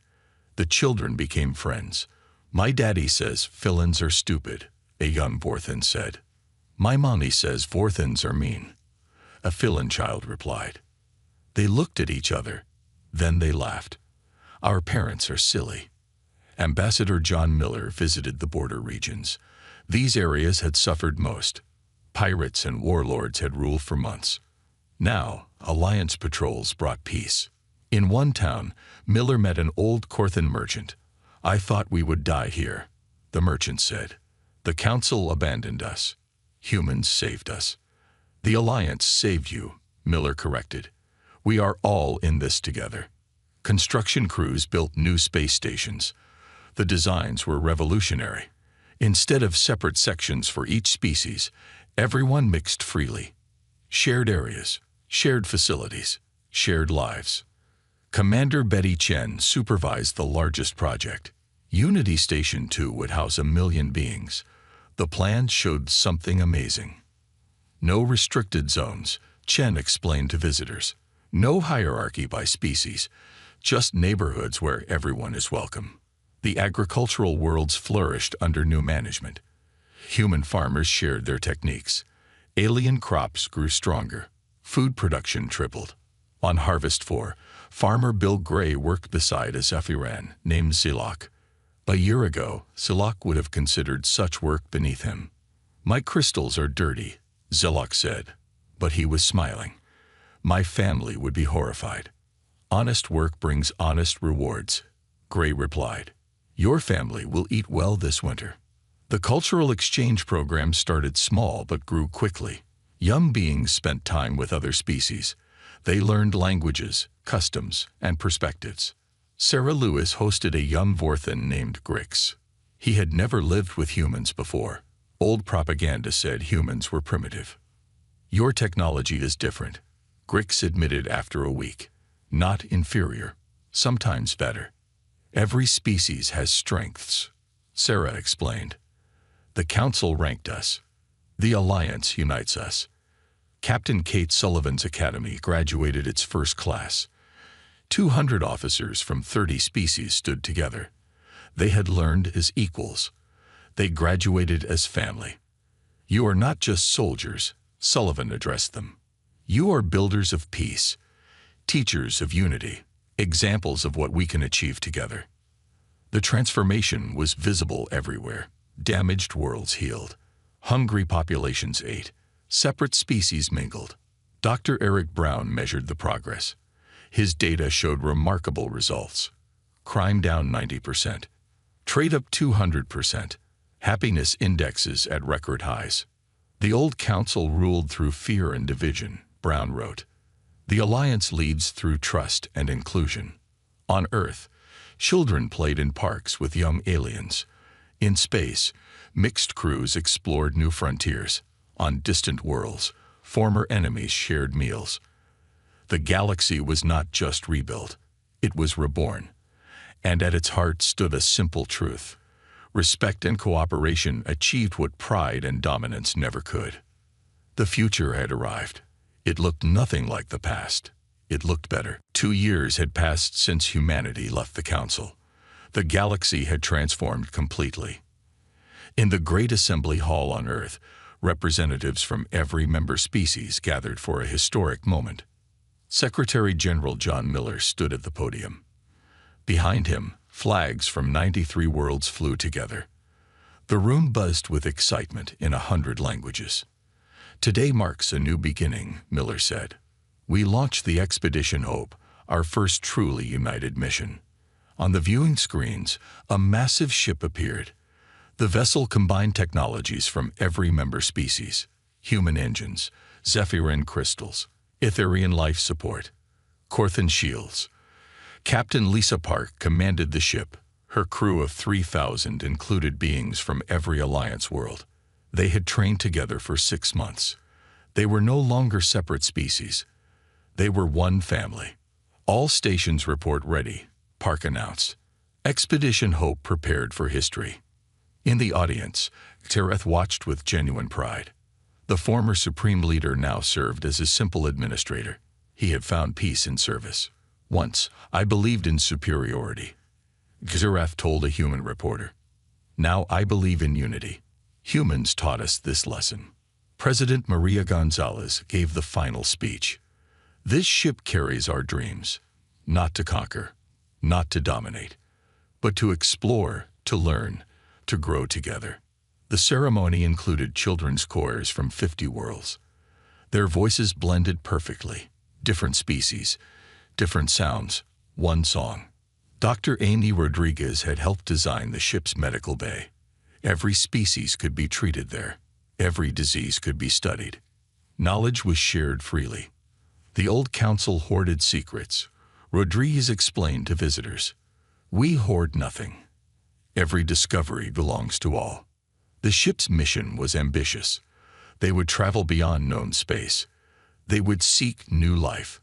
They would offer friendship, not conquest. Admiral Luke Harrison had planned the route carefully. "We go in peace," he told the crew. "If we find others, we invite them to join us. If they refuse, we respect their choice." The launch day arrived. Billions watched across the galaxy. On a small Phylan colony, children painted pictures of the ship. On Etherian worlds, prayers were offered. On Earth, crowds gathered in every city. 10 minutes to launch, announced the control center. In the VIP section, special guests watched. They were refugees from the old council's wars, orphans who had lost everything. Now they had new homes, new families, new hope. Tommy Chen, a human orphan, sat next to Zara, a young Borthan. They had been adopted by the same mixed-species family. They held hands as the countdown began. 5 minutes to launch. Captain Jake Murphy watched from his ship in orbit. He remembered the dark days, the collapsed systems, the desperate refugees. Now he saw unity and strength. "This is what we fought for," he told his crew, "not to rule, but to unite." 1 minute to launch. In schools across the galaxy, teachers paused their lessons. Students watched history being made. They learned the most important lesson. Together, anything was possible. 10 seconds. Miller thought about the journey. From humanity's angry departure to this moment of triumph. Pride had nearly destroyed the galaxy. Humility had saved it. Launch. The Expedition Hope rose from Earth. Its engines roared with power. Its hull gleamed with hope. Inside, 93 species worked as one. As the ship reached orbit, it passed the memorial station. Built where the old council had met, it remembered the past while celebrating the future. The ship's message beacon activated. It broadcast in every known language and mathematical code. "We are the United Galaxy Alliance. We come in peace. We offer friendship." Captain Park looked at her mixed crew. Human and alien. Former enemies, now family. "Take us out," she ordered. "Let's make history." The ship jumped to faster than light speed. Behind it, the galaxy continued its new path. Markets thrived. Peace reigned. Children played together. And in the quiet of space, John Miller smiled. Humanity had not just saved itself. It had saved everyone. The future was bright. The future was together. The massive chamber on Nexus Prime Station hummed with the energy of 100 different alien technologies. Ambassador John Carter sat perfectly still at the human delegation table, his hands folded calmly as he watched the Vorthan Chancellor rise from his crystalline throne. The alien's 3 eyes gleamed with what humans had learned to recognize as smugness. "Today we present our final offer to the human delegation.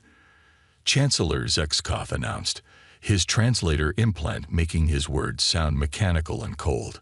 The Galactic Council has deliberated for months on this matter. We believe these terms are more than generous. Dr. Lisa Morgan, sitting to Carter's left, kept her expression neutral despite the anger burning in her chest. She had spent 15 years in diplomatic service, and she had never seen such arrogance. The holographic display in the center of the room flickered to life, showing the proposed treaty terms in dozens of alien languages and one lone human script. Admiral Paul Bennett leaned forward slightly, studying the terms. His weathered face showed no emotion, but his jaw tightened almost imperceptibly. 30 years of military service had taught him to read between the lines, and what he saw made his blood boil. The terms are simple, the Chancellor continued, clearly enjoying himself. First, the human military will be disbanded and replaced with Council peacekeepers. Second, all human colonies beyond the Sol system will submit to Council governance. Third, Earth will accept permanent observer status in the Council with no voting rights. Fourth, all human trade will be conducted through Council-approved channels only. Carter's aide, Lieutenant Commander Sarah Blake, gripped her datapad so tightly her knuckles went white. The young officer had graduated top of her class from the Diplomatic Academy, but nothing had prepared her for this level of humiliation. The Draconian representative, a massive reptilian creature named General Kithrix, added his voice to the discussion. The recent incident at Tau Ceti clearly demonstrates humanity's aggressive nature. Your ships attacked peaceful vessels without provocation. Dr. Morgan's voice cut through the chamber like ice. Those were pirate raiders attacking a civilian transport. Our forces defended innocent lives. Your version of events differs from our investigation. The Chancellor replied dismissively. Regardless, these terms are final. The Council grows tired of human stubbornness. An elderly Etherian delegate floating in a containment suit spoke in a whispery voice. Perhaps if the humans showed more cooperation, future negotiations might be possible. Carter stood slowly, his chair scraping against the polished floor. The sound echoed through the massive chamber, causing several aliens to look up in surprise. At 65 years old, the ambassador had seen enough wars and enough peace talks to recognize an ultimatum wrapped in diplomatic language. Honorable Chancellor, Carter began, his voice carrying across the chamber with practiced ease. The human delegation appreciates the Council's generous offer. Such momentous decisions cannot be made hastily. We must consult with our government. The Chancellor's middle eye narrowed. How long do you require? 48 hours should be sufficient. General Kithrix snorted, a sound like steam escaping from a pressure valve. 48 hours to accept the inevitable. Your species has no choice in this matter. Admiral Bennett stood as well, his uniform crisp and intimidating even among alien warriors. Every species has choices, General. The question is whether they're willing to live with the consequences. The alien delegates exchanged glances, some amused, others simply bored. They had dealt with dozens of species over the centuries. In the end, they all submitted to Council authority. Humans would be no different. Dr. Morgan gathered her files with deliberate care, her movements precise and controlled. She had served in 3 different galactic conflicts and helped negotiate peace treaties with 5 alien civilizations. She knew fear when she saw it, and she knew pride. What she saw now in the alien faces was neither. It was contempt. As the human delegation prepared to leave, Chancellor Zexkov called out one final time. Ambassador Carter, we trust you will make the right decision. The galaxy is a dangerous place for those who stand alone. Carter paused at the chamber's entrance, turning back to face the assembled aliens. His smile was polite, diplomatic, and completely without warmth. Indeed it is, Chancellor. Indeed it is. Admiral Helen Brooks stood on the bridge of the UH Constitution, watching the stars slowly drift past the viewport. The massive human battleship patrolled the outer rim of known space, far from the politics and games of the inner systems. She preferred it this way. Out here, things were simple. Clear. The communications officer turned toward her, his young face serious. Admiral, we're receiving a priority transmission from Earth Command. Command code Alpha 7. Brooks felt her pulse quicken. Alpha 7 meant immediate action. No questions asked. She had seen that code only twice in her 30-year career, and both times it had changed everything. Put it through to my ready room. And Lieutenant, make sure we're completely secure. Minutes later, Brooks stared at the decoded message on her personal terminal. 3 words that would reshape the galaxy. Activate Protocol 7. She knew what it meant. Every human military officer above the rank of captain knew what Protocol 7 entailed. It had been theoretical until now, a contingency plan developed by the finest strategic minds on Earth. But seeing it in action felt surreal. Brooks activated her ship's internal communications. All department heads to the bridge. This is not a drill. Across the galaxy, similar scenes played out on hundreds of human vessels. Captain Rick Taylor received the same message aboard the UHS Discovery while conducting joint research with Xanthari scientists in the Kepler system. The aliens had been excited about their breakthrough in quantum field analysis. They had worked together for 8 months to reach this point. Dr. Vorthak, Captain Taylor said, approaching the lead Xanthari scientist, I'm afraid we need to suspend our research immediately. The insectoid alien's compound eyes reflected confusion. Captain, we are so close to a breakthrough. Surely whatever Earth needs can wait a few more days. Taylor's face was stone. I'm sorry, but we're leaving within the hour. Please gather your people and prepare for transport back to your ship. But the equipment, the months of calibration, will have to be abandoned. Taylor turned away, unable to look at the disappointment in the alien's eyes. I'm truly sorry. On Nexus Prime Station, Ambassador Carter moved with quiet efficiency. His team had already begun packing their essential files and personal belongings. The alien staff watched in bewilderment as humans throughout the diplomatic quarters systematically packed up and prepared to leave. Dr. Morgan supervised the destruction of sensitive documents, while Lieutenant Commander Blake coordinated with human merchants and citizens living on the station. Every human would be leaving. Every single one.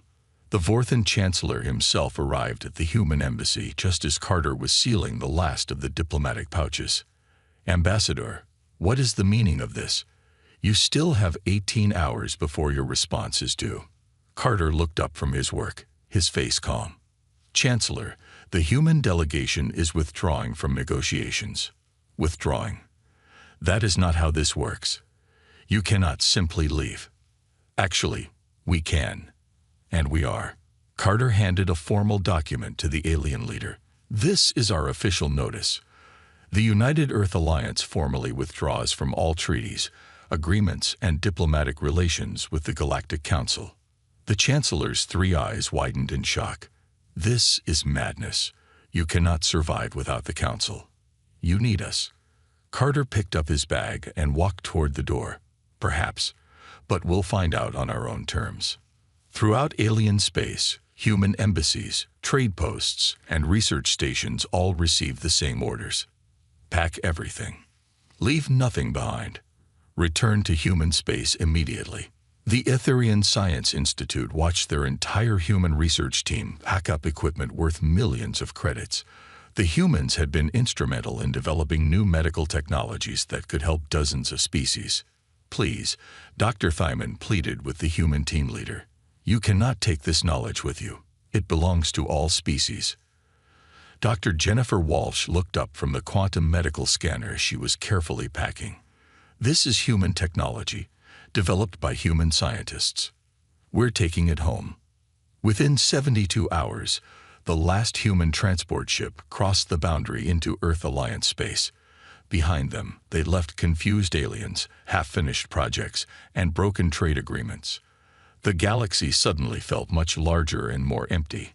Admiral Brooks stood on her bridge, watching the final human convoy pass by her ship. Soon, they would all be home.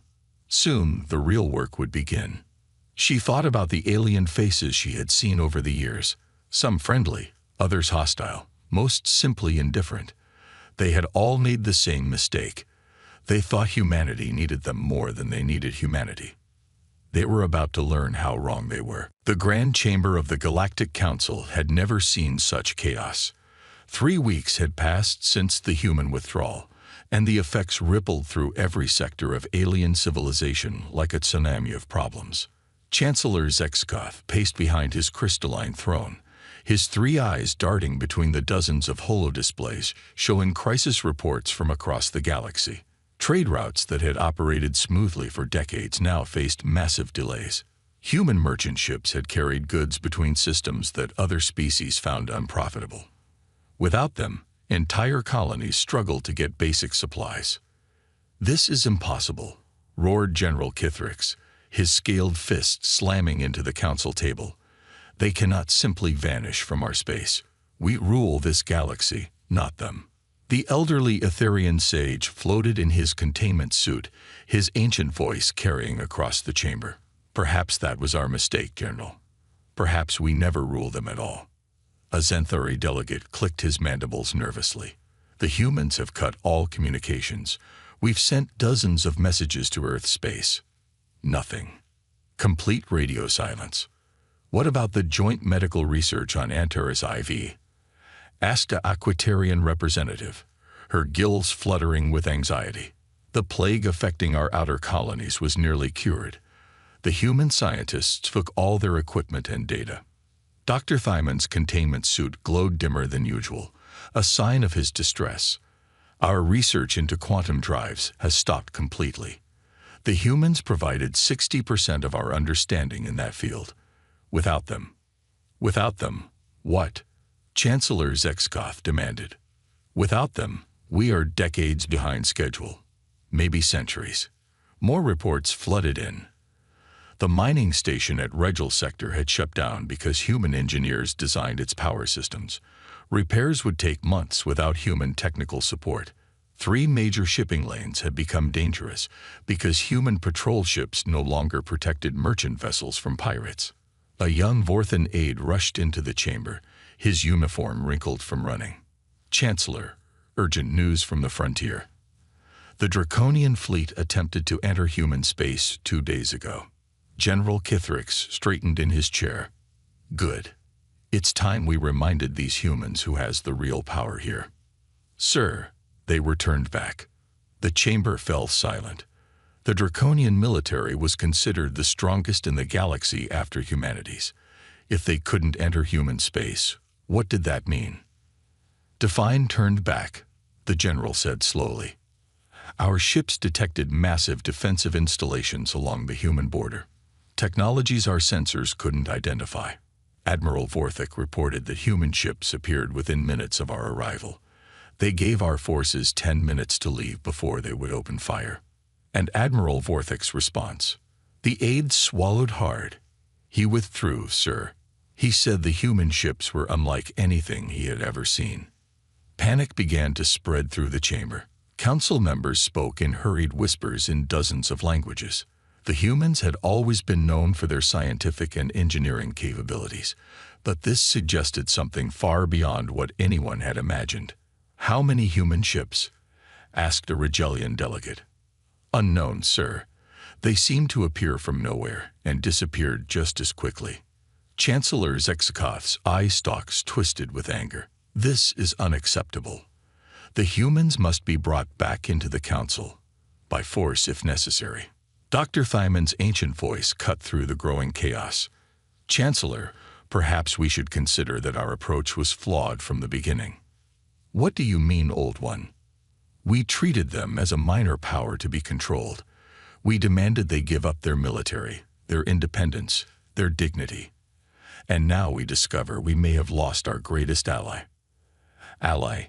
General Kithrix spat. "They are subjects who forgot their place." "Are they?" Dr. Thymon asked quietly. "Think about it. Human doctors helped cure the Zenthari plague. Human engineers built half our infrastructure. Human scientists advanced our technology by centuries. Human merchants connected our economies. Human soldiers fought beside us against the pirates at the Rim. The chamber grew quiet as the reality sank in. For decades, humans had been the galaxy's problem solvers, the species that made things work. And now they were gone. "So what do we do?" asked the Aquitarian delegate. Chancellor Zexakov's eyes glowed with determination. "We show them they need us more than we need them. Cut off all remaining ties. Block their ships from using our trade routes. They'll come crawling back within a month." Dr. Thyman shook his head sadly in his containment suit. "I fear, Chancellor, that you still do not understand. They didn't leave because they needed us. They left because they didn't." 6 months had passed since the human withdrawal. Captain Yorick of the Zentheri exploration vessel ZES Wanderer stared at his sensor readings with growing disbelief. His ship drifted at the edge of human space, far from any major trade routes or diplomatic channels. "Increase sensor resolution," he ordered his science officer. "I want to know what we're looking at." The display shimmered and revealed something impossible. A wall of defensive stations stretched across space as far as their sensors could detect. Each station bristled with weapons and energy collectors that defied classification. Between them floated massive metal structures that hummed with unknown power. "Captain," his engineering officer whispered, "these energy readings are off the charts. Each of those stations is producing more power than our entire homeworld." Yorick had approached human space, hoping to reestablish contact. The Zentheri had always maintained good relations with humanity. They had worked together on dozens of scientific projects. Surely the humans would listen to them. "Take us closer." Slowly, the Wanderer crept forward, its sensors recording everything. The defensive grid was unlike anything in the galactic databases. The technology appeared decades ahead of what humans had possessed just months ago. "Movement ahead," reported the tactical officer. 3 vessels approaching fast. The ships that emerged from the defensive grid made Yorick's crew gasp. Sleek, angular vessels with surfaces that seemed to shift and change as they moved. They were clearly human in design, but radically advanced from anything seen before. "Unknown vessel, you are in violation of territorial boundaries." The voice was crisp, professional, and unmistakably human. "Identify yourself and state your intentions."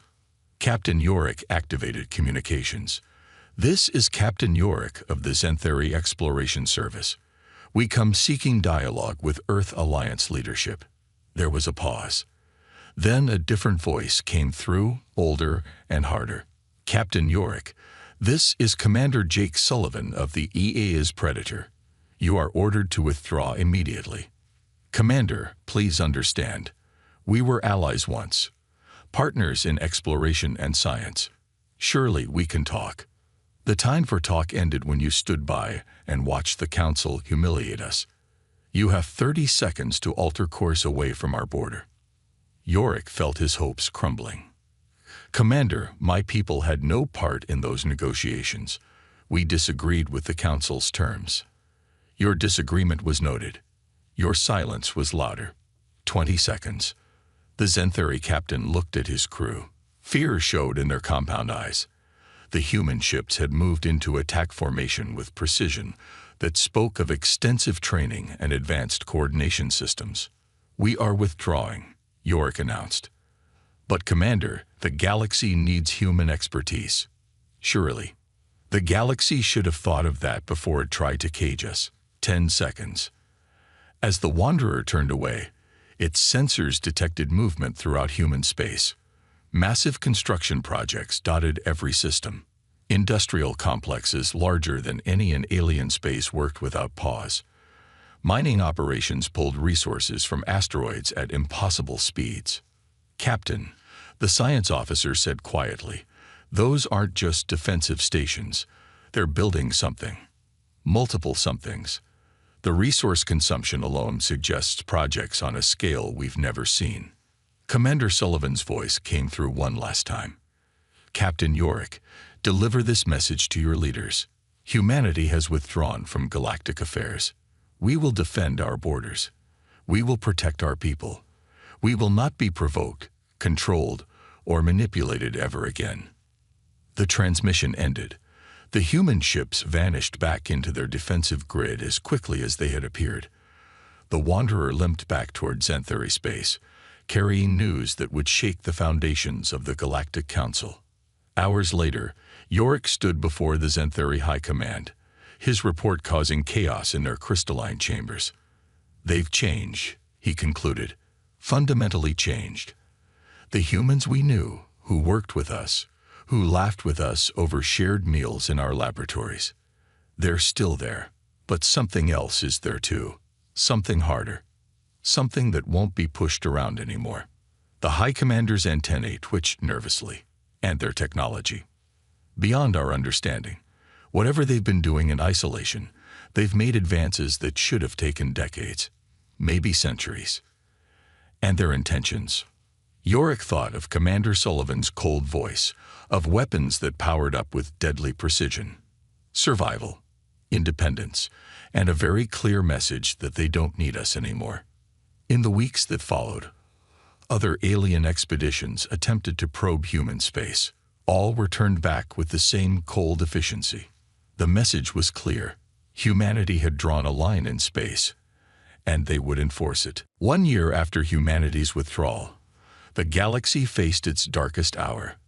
The Void Hunters had returned. Admiral Grexthen stood on the bridge of the Draconian flagship Eternal Flame, watching his screens with growing horror. The enemy ships emerging from dark space were unlike anything in recorded history. Massive, organic-looking vessels that seemed to absorb light itself. They moved like living creatures, pulsing with dark energy. "How many?" he asked his tactical officer. 200 confirmed, sir. Possibly more. They're emerging from multiple jump points simultaneously. The Void Hunters had been legend to most species, ancient enemies that had terrorized the galaxy thousands of years ago before vanishing into the unknown regions. Now they had returned with ships that dwarfed anything the Council commanded. "Signal the Council fleet. All ships engage." The Battle of Proxima Sector began with the fury of a dying star. Council ships from a dozen species fought with desperate courage against an enemy that seemed to shrug off their most powerful weapons. Fraconian battleships launched volleys of plasma fire. Xanthari cruisers fired quantum torpedoes. Aquatarian vessels released swarms of attack drones. Nothing seemed to work. General Susan Davis stood on the bridge of the UH Defiance, humanity's newest flagship, watching the battle from the edge of human space. Her ship was invisible to alien sensors, using stealth technology developed during the year of isolation. "Ma'am," her sensor officer reported, "the Council forces are taking heavy losses, estimated 60% casualties and rising." "And the Void Hunters?" "Minimal damage detected. Their ships appear to be regenerating faster than the Council can damage them." Colonel Tony Rodriguez stepped beside his general. "Orders, ma'am." Davis watched another Draconian ship explode on her screens. She had served with some of those crews during the Pirate Wars. Good soldiers, brave people, but people who had stood by when the Council tried to strip humanity of everything. "Continue monitoring. Record everything." The battle raged for 6 hours. One by one, Council ships were destroyed or forced to retreat. The Eternal Flame itself, pride of the Draconian fleet, died in a burst of dark energy that tore it apart from the inside. As the survivors limped away, the Void Hunters began their advance toward the inner systems. Their target was clear: Nexus Prime, the Council's capital. On the surface of Xanthari Prime, Dr. Thyman watched emergency broadcasts in his laboratory. Refugee ships filled the skies, fleeing the outer colonies as Void Hunter fleets advanced. The old scientist had spent decades studying ancient texts about these creatures. He knew what was coming. His aide rushed into the room. "Doctor, the High Command is requesting all available data on the Void Hunters." "It's too late for that," Thyman said sadly. "We had our chance 1,000 years ago. The humans had weapons that could hurt them. The previous alliance drove them back." "Humans? But sir, the current humans have no memory of those wars." "No memory, perhaps, but they have the same spirit, the same refusal to surrender. Across the galaxy, similar scenes played out. The Council's greatest military leaders met in emergency session, their faces grim with the reality of their situation. They had lost half their fleet in a single battle. The enemy was advancing on multiple fronts, and their greatest hope for survival had withdrawn from all contact. Chancellor Zexkoth paced his war room, his three eyes wild with desperation. Send another message to the humans. Offer them anything they want. Full council membership, trade privileges, territory. His aide looked up nervously. Sir, we've sent 47 messages in the past month. No responses. Send another. General Kithrix, his scales scared from his escape from Proxima Sector, spoke quietly. They're not going to help us. Why should they? We showed them no respect when we had the power. Now they have it. But surely they understand the threat. The Void Hunters will come for them too. Dr. Thymon's voice came through the communication system. Chancellor, I've run projections based on the human defensive grid. Their technology appears capable of holding the Void Hunters at bay indefinitely. Then they'll survive while we all die. That appears to be their plan. On the UHS Defiance, General Davis received a final transmission from the Council. Chancellor Zexkoth himself appeared on screen, his pride finally broken. General Davis, I know you're listening. The Council formally apologizes for our treatment of humanity.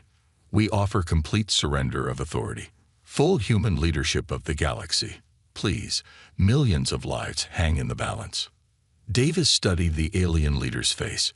She saw fear, desperation, and for the first time, genuine respect. But it was too late. Draft a reply. She told her communications officer. Keep it simple. The message that reached the Council was only 2 words. Good luck. The Void Hunter fleets carved through space like a plague of darkness. Each day brought new reports of fallen worlds, destroyed colonies, and millions of lives lost. The once mighty Galactic Council's resistance crumbled as system after system fell to the relentless advance. Chancellor Zexkoth stood in his private chamber on Nexus Prime, staring at a holographic map of the galaxy. Red marks showed Void Hunter positions. They were everywhere now, closing in on the core worlds like a tightening noose. His hand shook as he recorded yet another message to Earth. President Lopes, I speak to you now not as Chancellor of the Council, but as one being to another. We were wrong. Completely, utterly wrong. We offer you everything.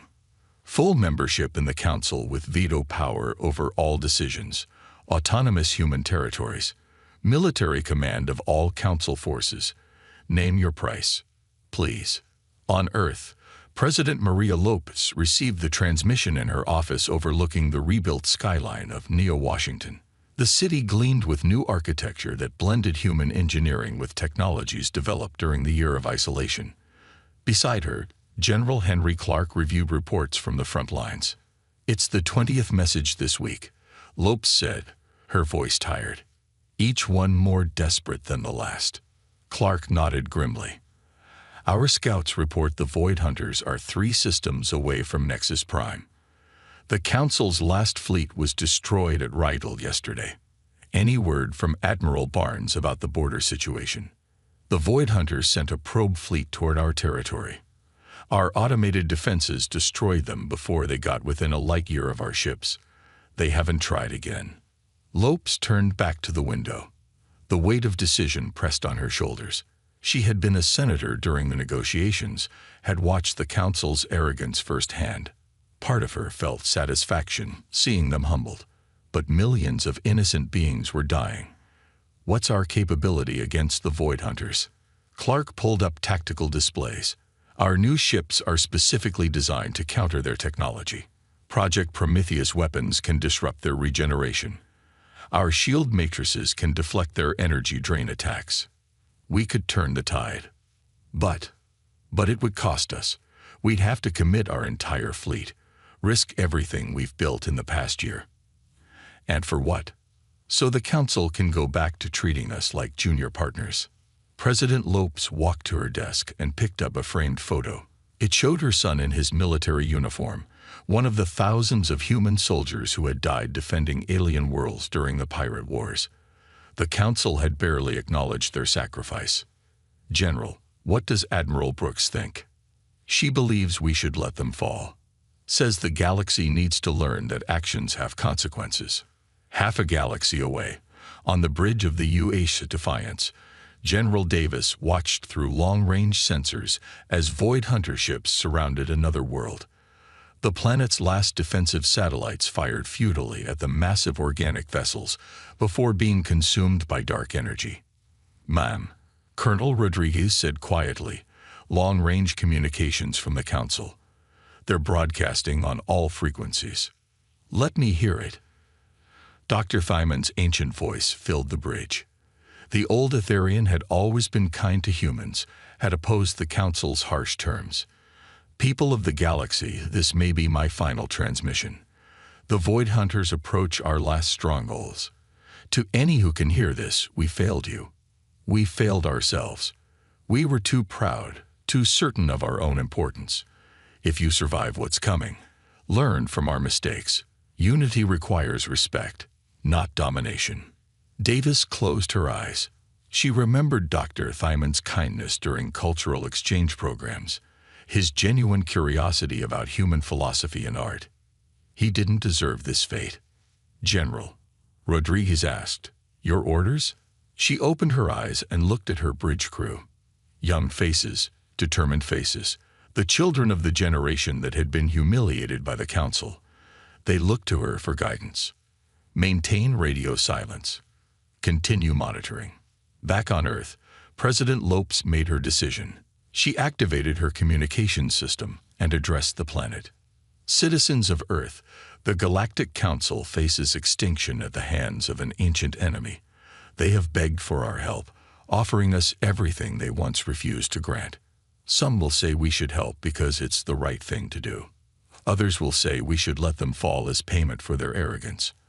I believe we should remember what makes us human. We don't help others because they deserve it. We help because we're better than their worst impulses." She paused, then shook her head. "But sometimes, being human also means accepting that pride has a price. The Council chose their path. They must walk it to the end." The transmission ended. Across human space, the message was clear. Earth would defend itself, but the galaxy would fall or rise without human intervention. The age of human submission was over.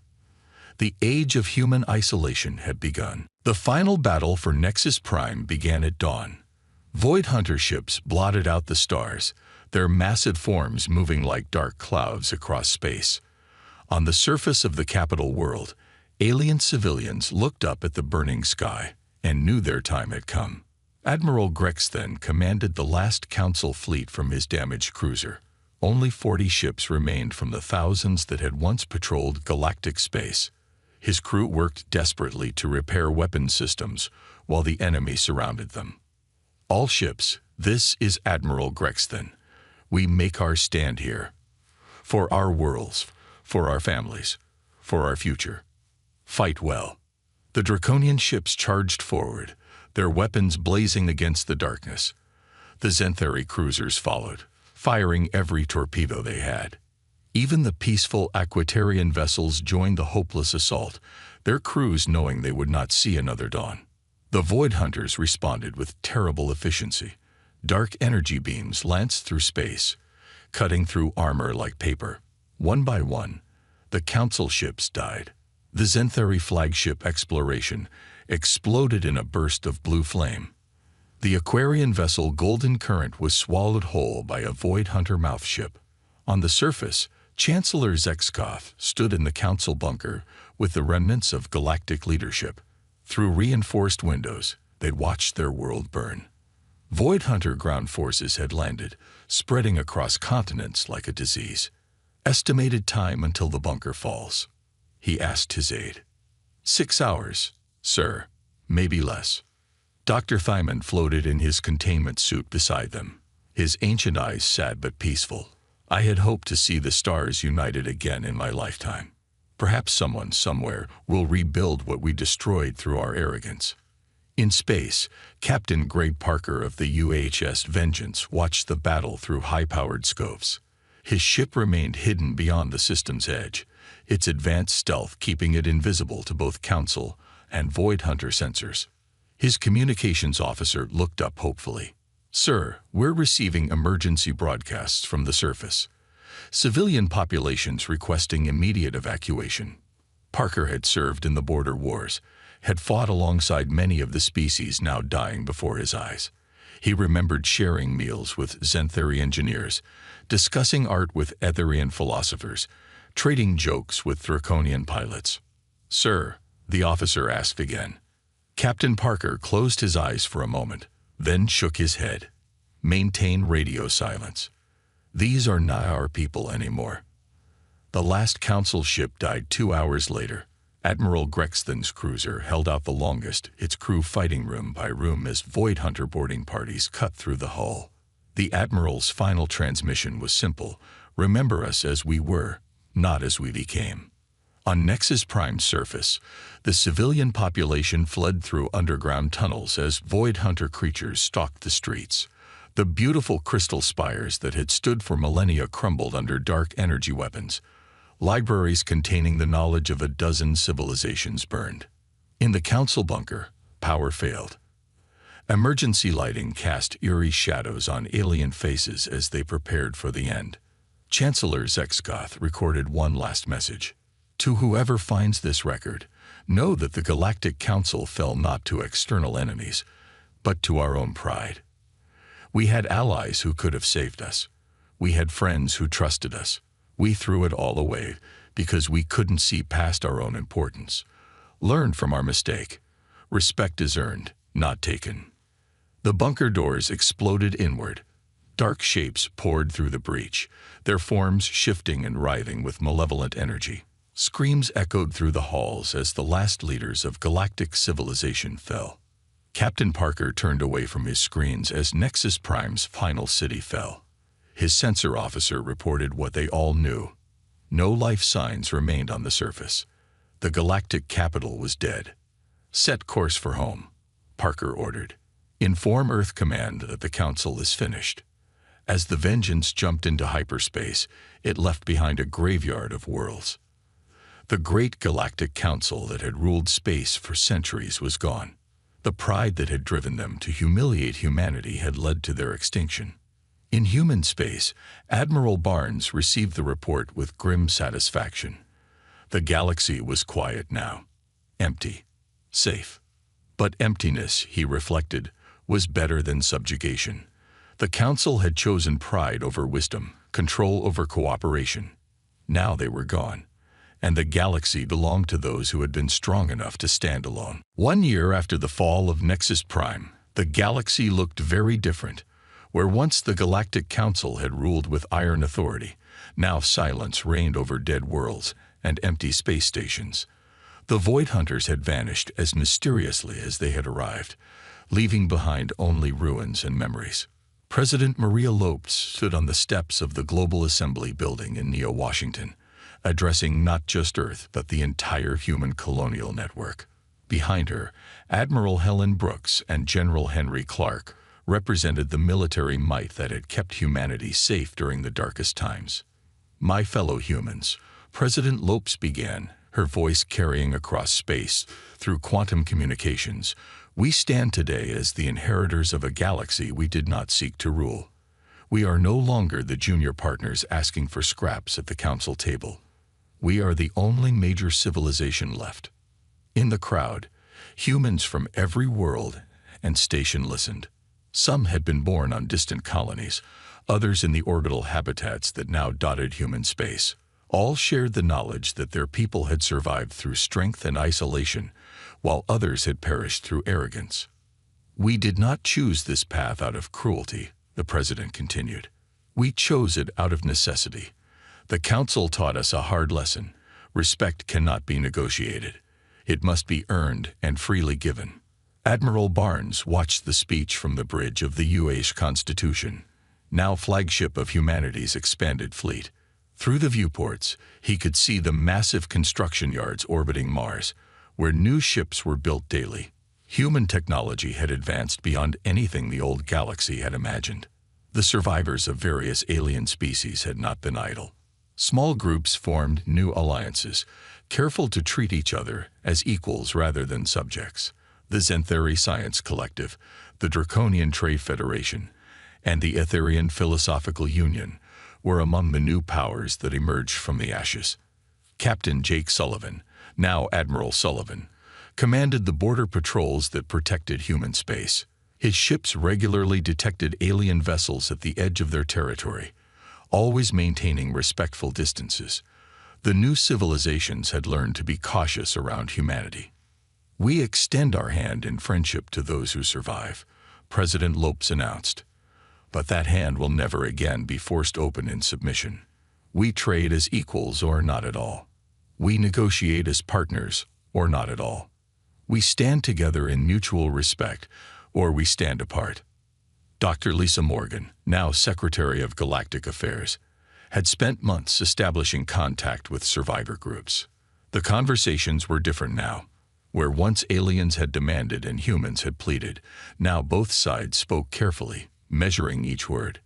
"The galaxy is vast and dangerous," the president said, gesturing to the stars visible in the afternoon sky. "We have seen what happens when civilizations ignore that danger to play politics among themselves. We will not repeat that mistake." On distant worlds, alien survivors watched the human broadcasts. Some felt anger at humanity's refusal to help during the crisis. Others understood that humanity had simply repaid in kind the treatment they had received. In the ruins of Nexus Prime, automated probes sent by human scientists studied the Void Hunter technology. The knowledge gained would ensure that if such a threat ever arose again, humanity would be ready. But they shared this knowledge freely with the new alien alliances, remembering the value of cooperation between equals. General Clark stepped forward to conclude the address. "We are stronger now than we have ever been. Not because we conquered anyone, but because we refused to be conquered. Not because we demanded submission, but because we walked away when others demanded ours." As the ceremony ended, humans across the galaxy returned to their daily lives. They built, explored, and discovered with a confidence born from hard experience. They had learned that sometimes the greatest victory was knowing when not to fight, and when to simply take your ball and go home. The galaxy spun on, vast and full of possibilities. And in the spaces that had once echoed with council proclamations, human ships now patrolled sovereign borders, flying proudly under flags that had never been lowered in surrender. The age of human independence had truly begun.